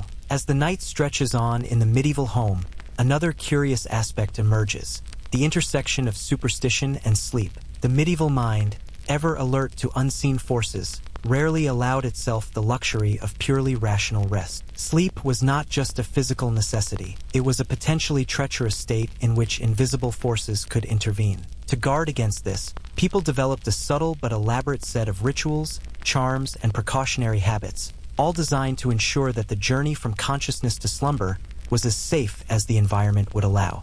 One of the most common devices was the humble sleeping charm, which could be as simple as a sprig of herbs tucked under the pillow or as elaborate as an inscribed piece of parchment bearing protective prayers or symbols. Rue, vervain, and mugwort were particularly favored, believed to ward off evil spirits or nightmares, in the more literal sense of demonic visitation rather than bad dreams. Families would also hang these herbs or small talismans near the bed, creating a miniature perimeter of protection. The juxtaposition is striking. While the body battled fleas and drafts, the mind warded off demons with dried plants and ink charms, a dual-front defense against the multifaceted discomforts of sleep.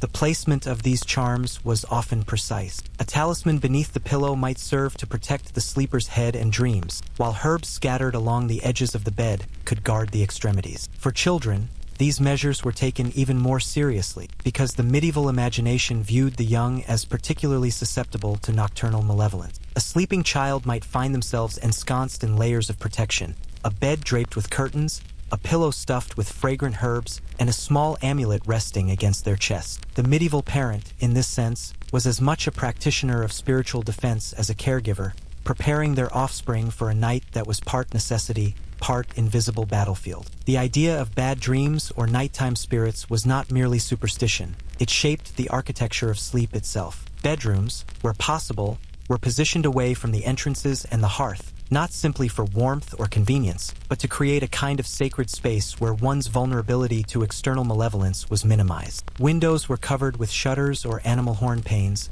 partly to keep the cold out, partly to limit the reach of any wandering eyes or spirits. Every precaution mattered, from the placement of the bed to the choice of bedding material. Even a stray draft could be interpreted as an invitation for something sinister to enter, a chilling thought that made the night feel infinitely longer than it was. This heightened awareness of unseen danger also influenced posture and movement within the bed. People often slept with heads slightly elevated, not merely for comfort, but because certain texts suggested that this position would allow the humors to flow correctly, or that it would prevent malignant spirits from finding purchase in the body. Feet pointed toward the hearth were considered safer, providing a symbolic, and occasionally literal, source of warmth and protection. These seemingly minor details created an entire choreography around sleeping, turning the simple act of lying down into a sequence of small, deliberate gestures designed to maximize safety, comfort, and spiritual security. Sleepwear, too, became entwined with these protective rituals. Nightcaps were more than warmth. They could be embroidered or marked with symbols intended to shield the sleeper from harm.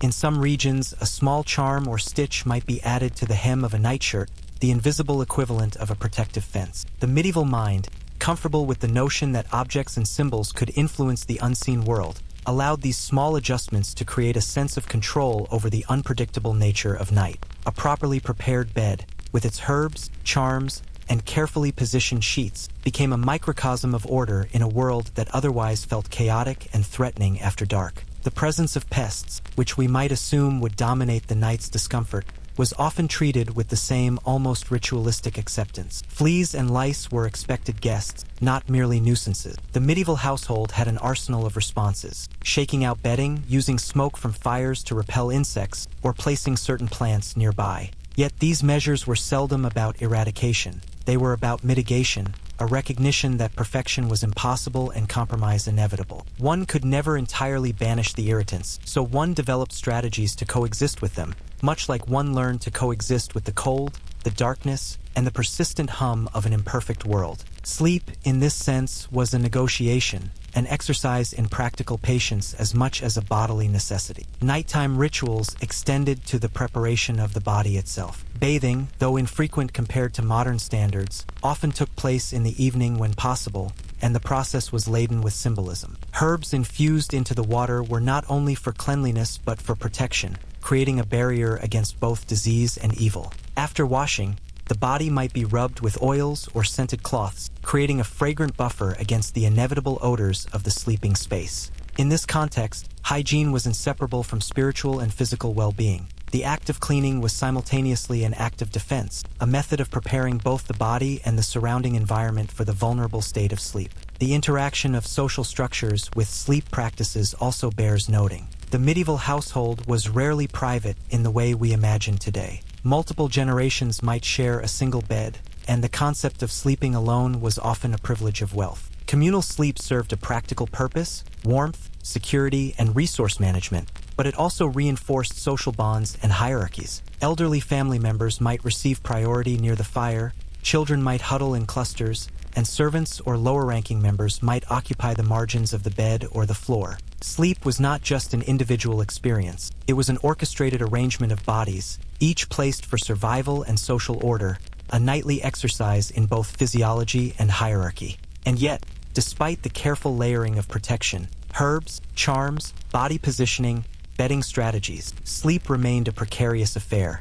Nights were punctuated by awakenings. A draft might stir one from slumber, a child might cry, a cat might leap off the bed, or a household argument might spill into the darkness. These interruptions were rarely cause for panic. They were simply part of the rhythm of life, the acceptance that sleep, like so many other aspects of medieval existence, was imperfect and contingent. In this, there is a certain elegance. The medieval sleeper learned patience, flexibility, and a quiet resilience, qualities that modern comfort often robs us of entirely. By the early hours of the morning, the bedroom might be a testament to human persistence and adaptation. Herbs scattered across the bedding, talismans in place, bodies entwined for warmth, cats and dogs nestled in strategic positions, and a lingering aroma of smoke, oils, and fragrant plants. Sleep had been sought, sometimes achieved, often disturbed, but always pursued with meticulous attention. As we venture deeper into the medieval night, we encounter the fascinating intersection of sleep and dreams,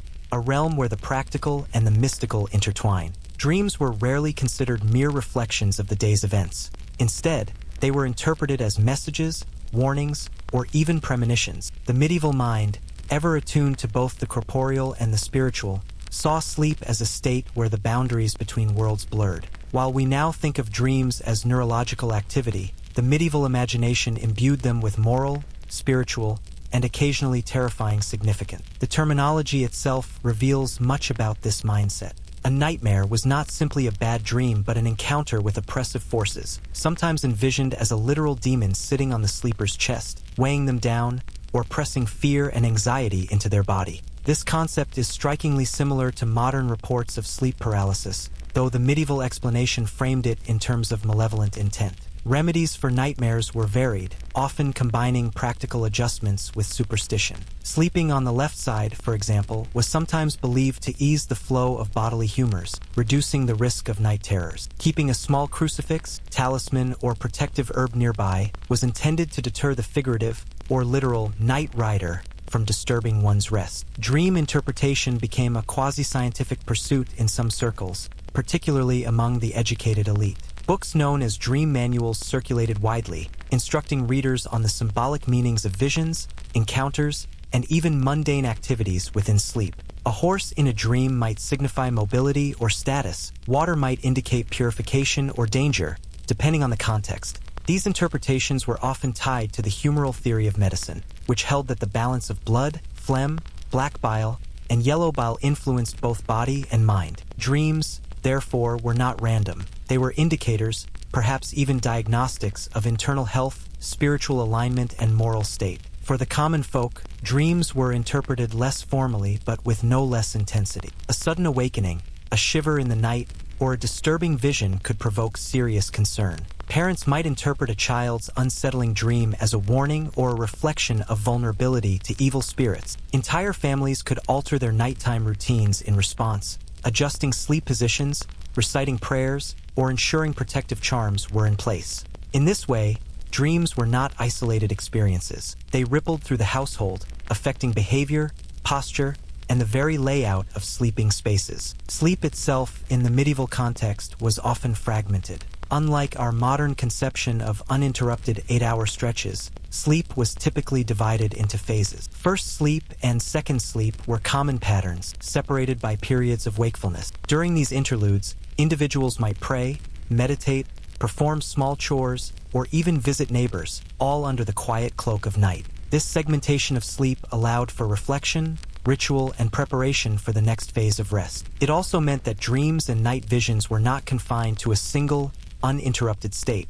They could occur multiple times, each imbued with its own interpretive significance. Bedtime routines reinforced the link between dreams and spiritual vigilance. A final prayer, the placement of herbs under the pillow, or even the recitation of a short verse could be seen as preparation not just for comfort but for the proper reception of dreams. In noble households, attendants sometimes monitored children or young adults during the night, particularly if a dream was considered important or dangerous. The boundary between wakefulness and sleep was porous, a liminal space in which the spiritual and the mundane converged. Nightmares, in particular, were a subject of both fascination and anxiety. The idea of a malevolent presence pressing down on the sleeper influenced both behavior and architecture. Beds were often positioned strategically, away from doors and windows where spirits might enter. Curtains served not only to conserve heat, but to create a psychic barrier, a subtle demarcation between safety and vulnerability.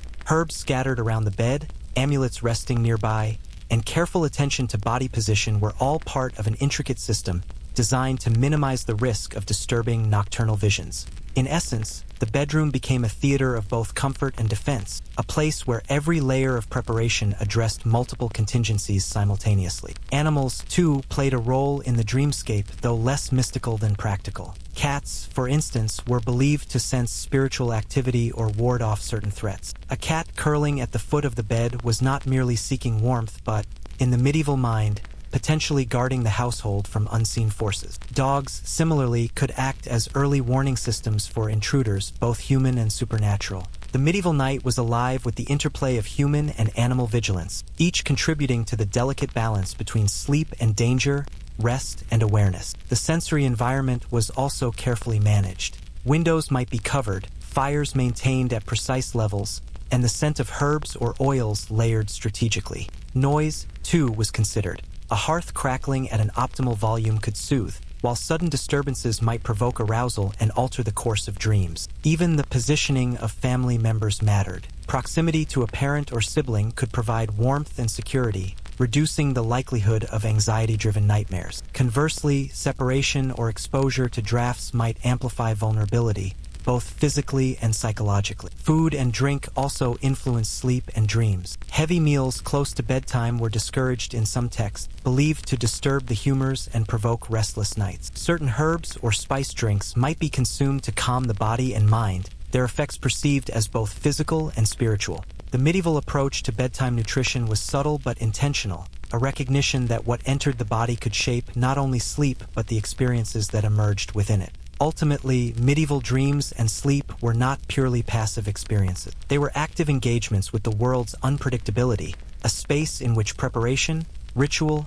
and awareness converged. The bed was a locus of multiple concerns: comfort, warmth, spiritual defense, hygiene, and vigilance, and dreams were the stage upon which these intersected. To sleep was to navigate a delicate ecosystem of threats and protections, visible and invisible, mundane and mystical. And so, as the night unfolds in the medieval household, dreams serve as both guide and mirror. They reflect the physical state of the sleeper, the spiritual currents surrounding them, and the ongoing negotiation with the environment's discomforts. In this sense, the medieval night was not a passive backdrop but a participatory experience. Each element, from straw-stuffed mattresses to protective charms, from nocturnal animals to carefully placed herbs, contributed to the architecture of rest and the unfolding narrative of dreams. By morning, the household awakens to a world filtered through the lens of the night's visions. Dreams are recounted, interpreted, or quietly dismissed, but echoes of the nocturnal hours remain in posture and awareness. As we delve deeper into the nightly world of medieval life, the seasons emerge as silent yet commanding arbiters of sleep. The medieval home, rarely insulated beyond timber or a few tapestries, offered only a fragile barrier against the elements. Stone and wood, durable but poor for warmth, and windows of animal horn or oiled parchment admitted both light and draught. Winter transformed the household into a stage of compromise, where sleep was less a luxury than a carefully orchestrated struggle against cold. Fireplaces were central, offering warmth, light, and security, but their reach was limited. Noble households might have multiple fireplaces, but for most, a single hearth sufficed, primarily for cooking. Beds became carefully constructed refuges. Straw, rushes, or feather-stuffed mattresses were layered with wool, fur, or blankets, creating pockets of heat where the human body could survive the biting chill. Human bodies became instruments of warmth. Families shared beds not for convenience but as a thermodynamic strategy. Parents, children,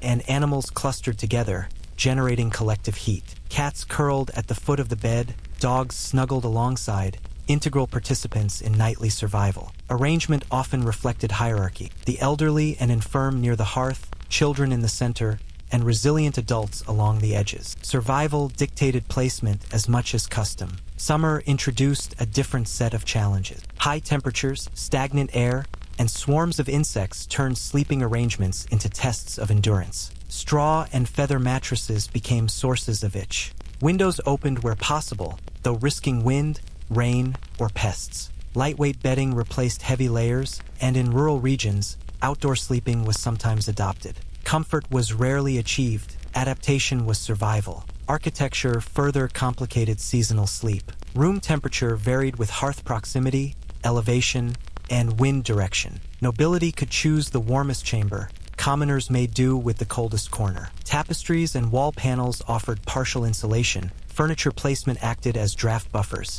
Every detail was a subtle negotiation with the environment. Clothing and bedding shifted with seasons. Winter emphasized layers, linen undergarments, woolen tunics, occasionally fur-lined garments. Caps retained heat, and bed curtains trapped warmth, forming enclosures for survival. Summer required lighter fabrics and fewer layers, but heat, insects, and shared beds maintained discomfort. Survival dictated adaptation over comfort. Food and drink shaped seasonal sleep. Warm broths, spiced beverages, and heated grains provided internal warmth. Heavy meals were sometimes avoided to prevent restless nights. Herbs like rue, lavender, and mint stabilized body and spirit, calming the mind and warding off malevolent influences. Bedtime nutrition encompassed physiology, comfort, and spiritual precaution. Weather extremes transformed sleep into confrontation with mortality. Snowstorms and icy winds turned even prepared chambers precarious. Summer thunderstorms brought noise and humidity. Sleepers constantly adjusted, moving closer to the fire, adding or removing layers, repositioning. Nights were dynamic, punctuated by vigilance and ingenuity. Seasonal changes influenced sleep segmentation. The medieval night was rarely uninterrupted. First sleep and second sleep were separated by periods of wakefulness. These intervals allowed practical activity, tending fires, chores, prayer, or reflection. Winter nights encouraged prolonged bed rest with activity. Shorter summer nights allowed more social or household tasks. Sleep structure mirrored light, temperature, and necessity. Psychological effects of seasonal hardship were profound. Cold, darkness, and storms heightened awareness of danger. Dreams and nightmares, already influenced by superstition and medical theory, intensified under environmental stress. The medieval night tested human ingenuity and resilience, shaped by conditions and social spiritual practices. Animals played critical roles in seasonal sleep. Cats and dogs provided warmth and protection against unseen threats. Their placement in beds, feet, edges, or central was both practical and symbolic. They also alerted humans to weather changes or intruders, adding a layer of comfort and defense. The bedroom's sensory environment was managed according to season. Fires were tended to avoid smoke or overheating. Herbs and oils maintained pleasant aromas. Bed curtains and screens controlled airflow. Even small adjustments, shifting a mattress, layering blankets differently, moving closer to another body, were negotiations with temperature, drafts, and comfort. Sleep was an active engagement with the elements, requiring attention, patience, and adaptability. Ultimately, medieval sleep was inseparable from nature. Temperature, wind, humidity, and light dictated preparation, positioning, and bedding. Comfort was secondary to survival. Warmth, safety, and continuity of rest were paramount. Beds were microcosms of adaptation, layers of straw, wool, fur, and cloth forming literal and symbolic shelters. Bodies, animals, and rituals coordinated to endure nights without climate control. By morning, the outcomes were clear. Muscles stiffened by cold or heat, minds sharpened by vigilance, bodies acclimated to extremes. Sleep was not passive surrender but a series of conscious and unconscious strategies, a dance with elements demanding observation, adaptability, and endurance. Medieval nights were not merely endured, they were navigated with ingenuity and resilience. Beyond temperature and seasonal shifts, the medieval night was defined by its symphony of sounds and the subtle weight of smells. Sleep was rarely an isolated, serene experience. Rather, it unfolded amid a dense tapestry of auditory and olfactory stimuli that modern sleepers, cocooned in insulation and filtered air, might find astonishing. The medieval household was alive at night in ways both mundane and unsettling, and each sound, each scent, contributed to the architecture of rest or unrest. The most immediate auditory companion was the household itself. Walls, often thin, carried the creaks and groans of timber and stone, each settling noise potentially interpreted as a structural threat, or, in the more imaginative medieval mind, as the approach of something supernatural. Children shifting in their beds, the murmur of conversations from nearby rooms, or the scrape of a chair on uneven floorboards punctuated the darkness. These ordinary noises were amplified by the silence that surrounded them, producing an intimacy with sound that modern households rarely experience.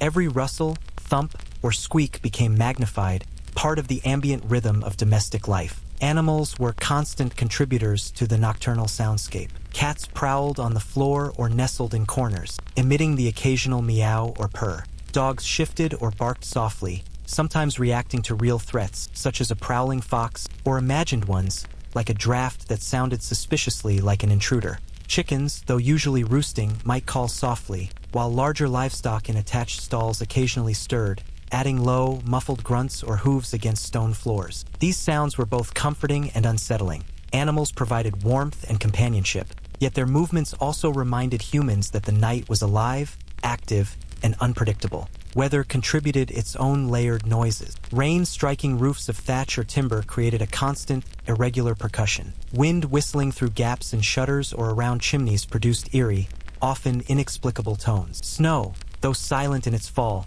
transformed the environment audibly, amplifying the smallest crack or step, creating a heightened awareness of the external world. Thunderstorms, especially in summer, brought dramatic interruption. Flashes of lightning illuminated the room for an instant, while the clap of thunder jolted bodies from sleep or altered breathing patterns. Medieval sleepers were attuned to these environmental sounds, recognizing them not merely as atmospheric background, but as agents shaping comfort, vigilance, and superstition. Sound also guided behavior. The creak of a door, interpreted as an intruder or spirit, could awaken an entire household. Small noises prompted vigilance. A child stirring, a cat scratching, or even a draft fluttering a curtain might trigger a series of adjustments. Fire tended to creak and pop, a warm but unpredictable companion. Embers shifted and groaned as the wood settled. Sleep was therefore punctuated by subtle activity. A blanket readjusted, a hearth poked, a pillow fluffed, all in response to the dynamic interplay of sounds. The night was participatory. Rest required engagement with its auditory environment, not passive surrender.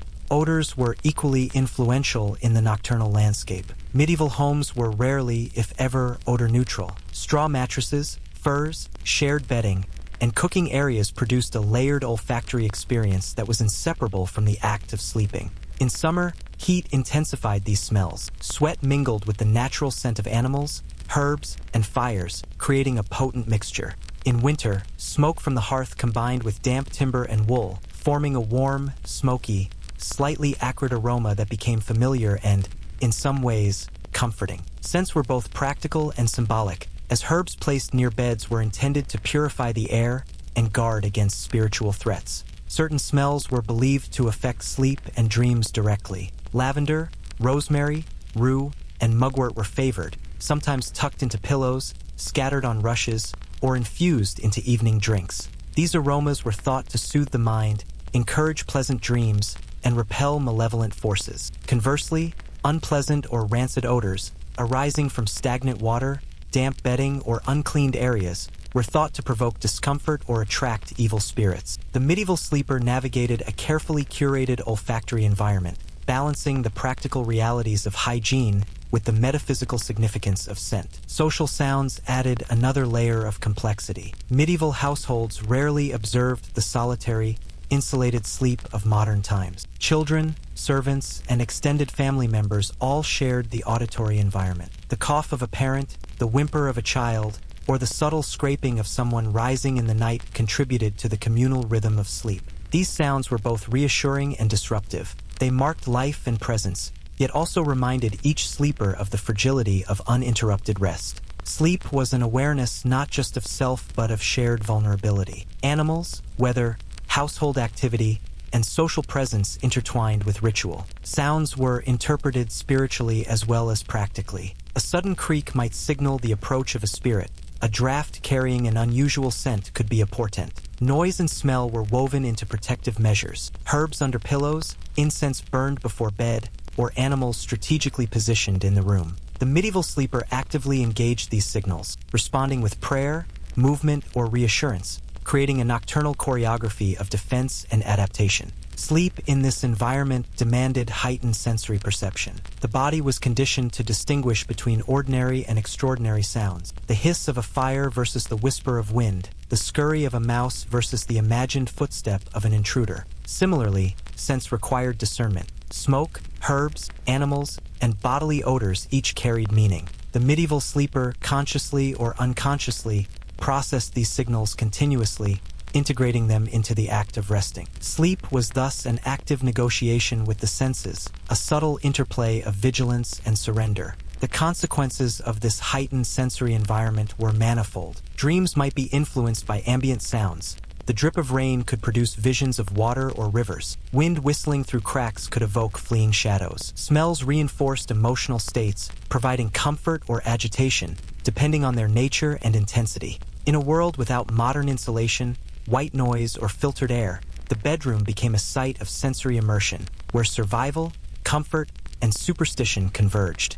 By morning, the cumulative effects of sound and smell were apparent. Sleepers emerged with bodies conditioned to perceive subtle environmental shifts, minds attuned to the interplay of safety and threat, and an acute awareness of the nocturnal ecosystem. The medieval night was neither quiet nor scentless. It was vibrant, complex, and participatory. Rest required engagement with every element of the household environment, from the creaking beams to the fragrance of herbs, from animal companions to seasonal weather. Ultimately, the medieval bedroom was a theater of sensory experience. Every sound and smell shaped sleep, influencing comfort, dreams, and vigilance. The interplay of auditory and olfactory stimuli demanded adaptation, resilience, and subtle skill. As night deepened, the medieval bedroom became not only a space for rest, but also a site of medical vigilance. Illness and bodily fragility were constant companions in an era when disease was pervasive and medical knowledge rudimentary. Sleep, far from a purely restorative activity,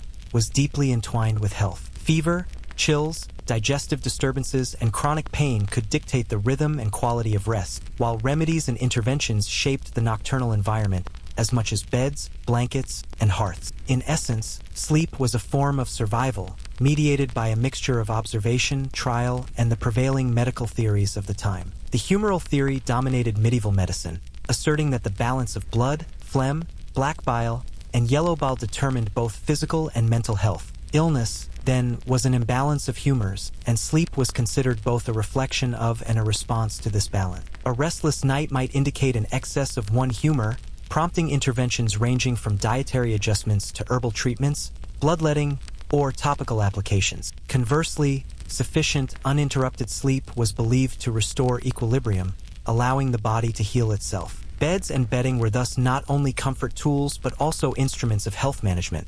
Layered blankets could preserve warmth, positioning could facilitate circulation, and the proximity to the fire could counter internal chill.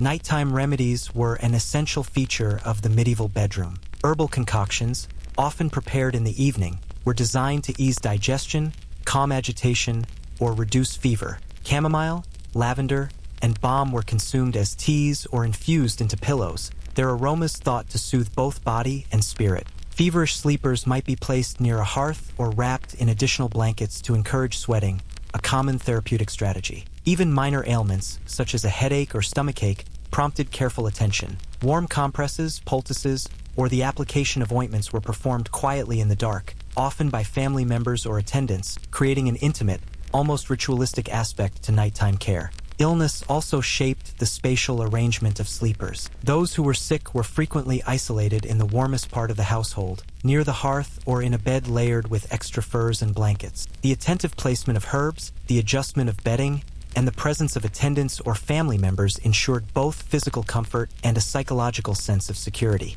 This proximity facilitated observation. Changes in breathing, perspiration, or restlessness could be noted and addressed promptly. Sleep, in these circumstances, became an act of vigilance, not just of the body but of the household collectively. For children and infants, the nocturnal environment was particularly critical. High infant mortality rates meant that parents were acutely attuned to signs of illness. Nighttime disturbances, a cry, a feverish flush, or labored breathing, demanded immediate intervention. Herbs, poultices, and careful positioning were employed to alleviate symptoms, while additional blankets or shared warmth provided both comfort and a modest attempt at thermal regulation.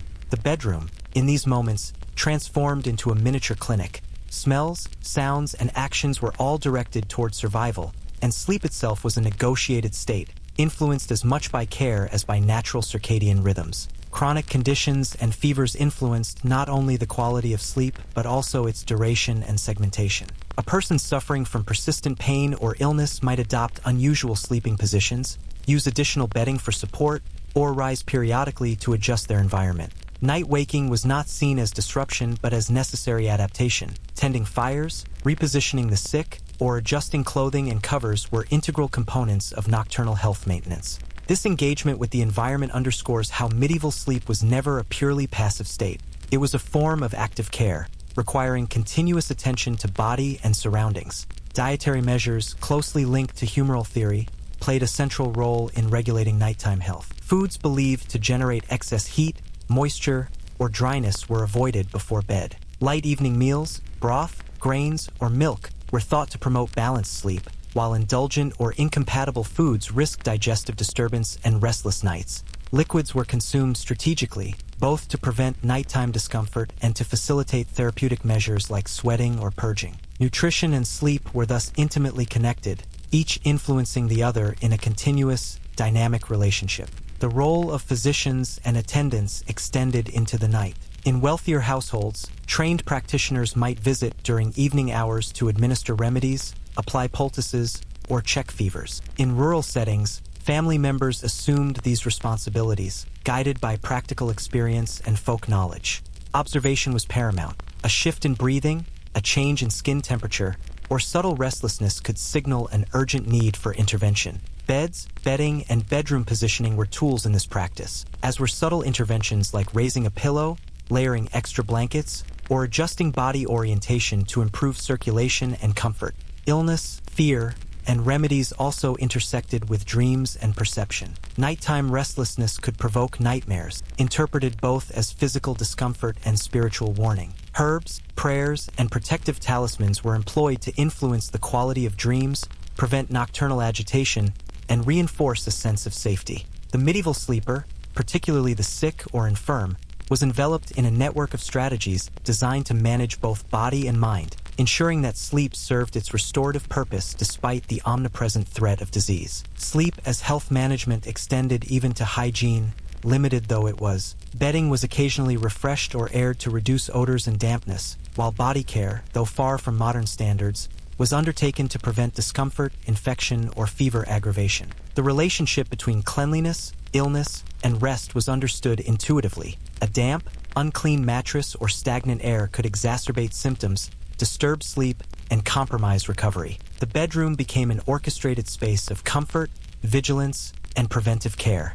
Ultimately, medieval sleep was inseparable from health and illness. Each night was negotiated through observation, preparation, and intervention. Beds and bedding, clothing, herbs, fire, and attendants all contributed to creating a nocturnal environment conducive to survival. Sleep was an active process, a form of care both personal and communal, in which vigilance, routine, and intuition were as critical as warmth or comfort. The bedroom was simultaneously sanctuary, infirmary, and theater of adaptation. By morning, the impact of nocturnal care was evident. A fevered child might sleep more soundly, a sick adult recover incremental strength, and a household attuned to its environment emerged with a subtle resilience. Sleep was not merely a passive interval. It was a complex interplay of biology, environment, and practical knowledge.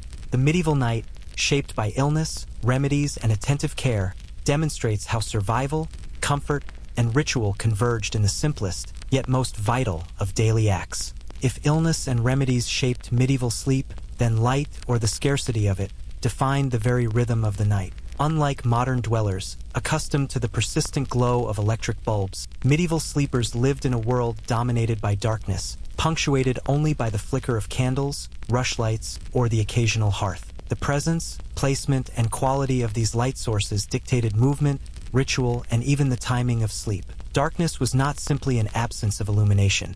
It was an immersive environment, demanding adaptation and imagination, and shaping the nocturnal experience in profound ways. Candles were the most common artificial light source within homes of modest means, though their availability was limited. Beeswax candles, prized for their steady flame and relatively low smoke, were expensive. Tallow or rushlights were more common among peasants, providing dim, inconsistent illumination. Their light was localized, flickering across walls and floors, casting shadows that both comforted and unnerved. In an age unaccustomed to uniform brightness, a single candle could delineate space, marking a hearth, bedside, or small work area, while the rest of the room remained shrouded in darkness. Sleepers quickly became attuned to these dim pools of light, adjusting their position, movements, and activities to accommodate them. Lighting dictated nocturnal activity as much as comfort. Reading, mending, writing, or tending to household tasks required careful placement near a flame.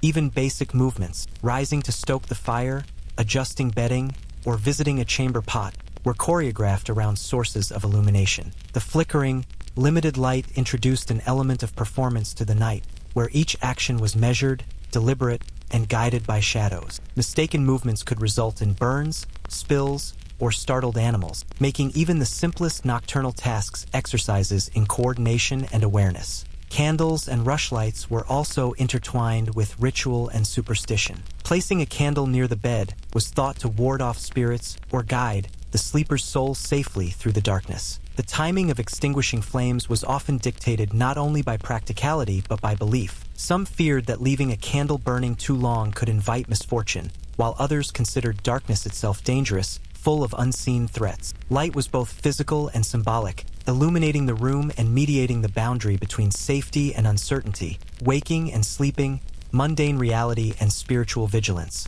The hearth, in turn, served as both light and warmth, producing a golden glow that illuminated beds and walls while radiating comfort. Its flickering flames enhanced the dynamic visual environment, creating shadows that shifted and danced across the room. The interplay of candle and firelight required constant awareness. Objects, people, and animals were seen and interpreted through shifting illumination, adding subtle complexity to the act of resting. Sleepers, attuned to these changing patterns, adjusted their eyes, posture, and even breathing in response to light, shadow, and movement. Light also influenced sleep timing and segmentation. Without standardized clocks, the onset of darkness and the waning of light were primary cues. Medieval sleepers often followed the natural rhythms of sunset and sunrise, adjusting bedtime with the lengthening or shortening of nights. In winter, long hours of darkness encouraged extended rest, punctuated by wakeful intervals for tending fires or preparing herbal remedies. In summer,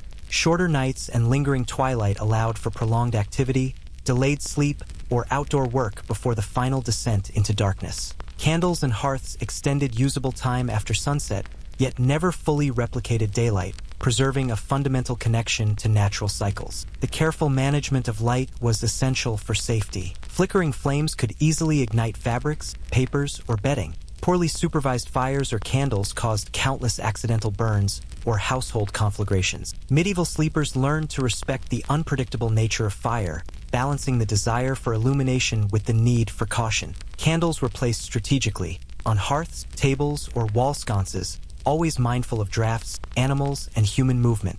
The bedroom was a negotiated space where illumination met precaution, comfort, and habit, and every flicker was observed with acute attention. Even the extinguishing of light carried significance. Bedtime was often marked by the deliberate snuffing of candles or the closure of shutters. The transition from light to darkness was gradual, ritualized, and psychologically preparatory, signaling the body that rest was imminent. Some households maintained a small night flame to ward off fear or facilitate late activity, while others embraced total darkness, believing it conducive to restorative sleep. Light, therefore, was a tool, a guide, and a measure of temporal passage, shaping both physiology and ritual. The interaction between light and social dynamics was subtle yet persistent. Multi-person households required negotiation. Who would benefit from the candle's illumination?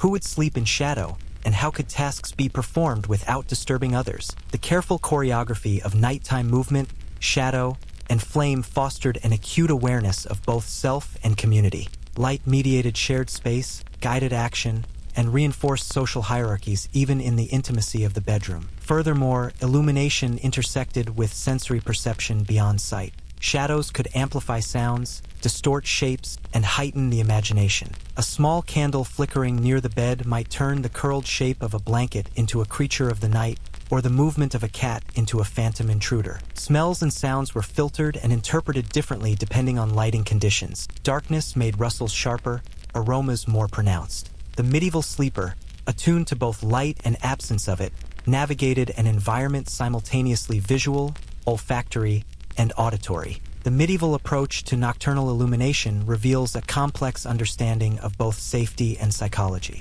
Light was never purely functional. It was deeply integrated into the rituals of evening, the management of household activity, and the maintenance of psychological equilibrium. Candles, rushlights, and hearths mediated space, action, and perception, ensuring that sleep was both possible and navigable within the limitations of the material world. Every flicker was observed, every shadow noted, and every extinguished flame marked the transition from waking labor to nocturnal repose. Ultimately, light shaped sleep as much as temperature, smell, and sound. It delineated space, dictated movement, and influenced perception, rituals, and social interaction. Darkness was a canvas for imagination, vigilance, and superstition, while candles and fires provided both literal and symbolic guidance. Medieval sleep, illuminated by flame and shadow, was never passive. It was a negotiated experience, a choreography of light, comfort, and awareness, designed to balance practical needs with the rhythms of the natural and spiritual world.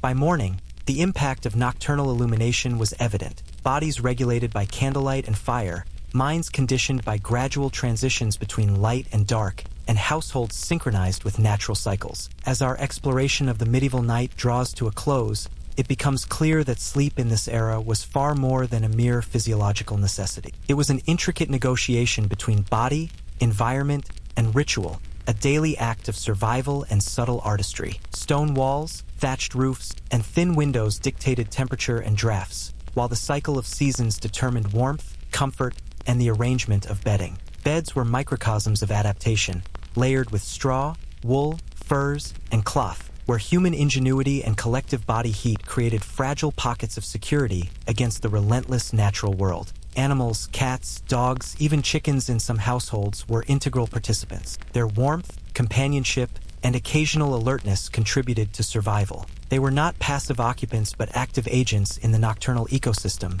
mediating comfort, safety, and a degree of social reassurance. The medieval night, in this sense, was a shared experience, extending beyond human bodies to include the household itself. Family members, attendants, and domestic creatures intertwined in a delicate choreography of heat, vigilance, and rest. Temperature was only one element. Light, or its absence, structured perception, movement, and ritual. Candles, rushlights, and hearths delineated space and time, providing localized illumination for household tasks, reading, prayer, or tending fires. Flickering flames cast shadows that shifted unpredictably, transforming familiar objects into mysterious silhouettes, simultaneously guiding and heightening the senses. Darkness demanded adaptation, shaping sleep schedules, wakeful intervals, and vigilance. The careful management of light, from the strategic placement of candles to the timing of extinguishing flames, reveals an understanding of perception, safety, and psychology that is subtle yet essential.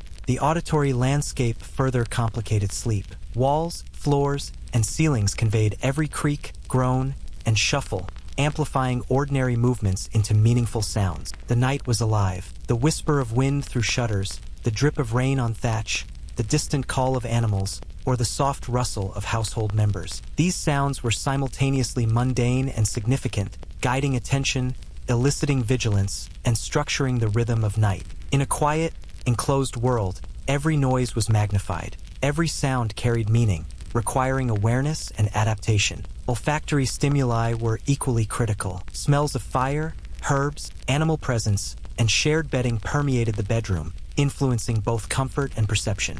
Aromatic plants like lavender, rue, and chamomile were deployed to soothe, protect, and manage humors, while damp or pungent odors could provoke discomfort or signal disease. Smell was intertwined with superstition, medical theory, and domestic care, forming an essential component of the medieval sleep experience. Sleepers engaged not only with temperature, light, and sound, but also with scent, creating a multisensory environment that demanded constant attention and subtle navigation. Humoral theory and medical concerns were ever present. Nighttime offered both risk and opportunity for health management. Fever, illness, and chronic conditions dictated bed placement, layering of blankets, and proximity to the hearth. Remedies, herbal teas, poultices, ointments were administered quietly, often by family members or attendants. Even the position of the body, the arrangement of bedding, or the sharing of warmth with others could serve therapeutic purposes. Sleep, in this context, was an active process of observation, adaptation, and intervention, a nightly balancing act between comfort, care, and survival. Nutrition and daily routines further influenced nocturnal experience. Evening meals were chosen carefully to avoid disturbing the body's equilibrium. Light, easily digestible foods were preferred, while heavy, greasy, or spice dishes were believed to provoke restlessness. Herbal infusions, consumed or placed near the bed, supported digestion, humoral balance, and spiritual protection. Every element of the evening, from food and drink to positioning in bed, was deliberate, reflecting a complex understanding of how bodily, environmental, and spiritual factors intersected during sleep. The segmentation of sleep into first and second periods was another distinctive feature. Wakeful intervals were opportunities for tending fires, household tasks, prayer, or observation of the sick. These interludes highlight the active nature of medieval sleep. It was rarely continuous, rarely isolated, and often entwined with ritual, duty, or practical necessity. The night was a rhythm, punctuated by awareness and engagement, rather than a simple span of unconscious rest. Seasonality dictated additional adaptations. Winters long, cold nights demanded warmth, layered bedding,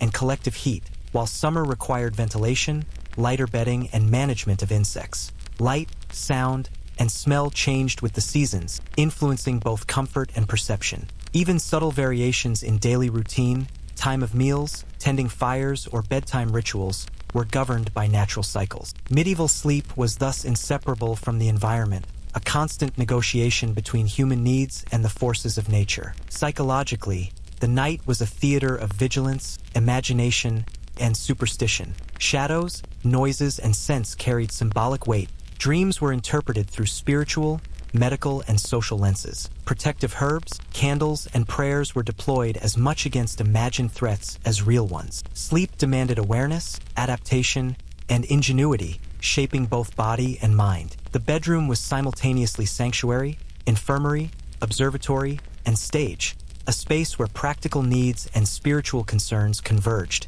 In considering medieval sleep, one recognizes the layered sophistication of a seemingly ordinary act. Beds, bedding, animals, fire, herbs, and light were not incidental. They were instruments in a carefully orchestrated performance of survival and rest. Every adjustment, whether layering blankets, positioning a cat, extinguishing a candle, or moving closer to the hearth, was deliberate, reflecting an intimate understanding of environment, physiology, and social dynamics. Sleep was simultaneously practical, ritualistic, and adaptive. By morning, the results of these nightly negotiations were evident. Bodies emerged warmed, restored, or subtly conditioned. Minds attuned to sounds, smells, and light patterns. Households synchronized to the rhythms of nature and domestic life. Sleep was rarely passive. It was a form of active engagement with the environment, a practice of endurance, observation, and subtle artistry. The medieval night, when fully considered, reveals not deprivation alone, but an intricate, resilient, and remarkably adaptive approach to rest. Ultimately, the medieval sleeper inhabited a world far removed from modern comforts. Yet in this environment of darkness, draft, and sensory complexity, human ingenuity prevailed. Every element of the night, from temperature and light to sound, smell, and social coordination, was woven into a holistic strategy for survival, health, and comfort. Sleep was a negotiation with nature, a dance with environment and ritual, a testament to the capacity of human beings to adapt creatively to circumstances both harsh and unpredictable. As we leave the medieval bedroom, it becomes clear that sleep was more than an escape from wakefulness.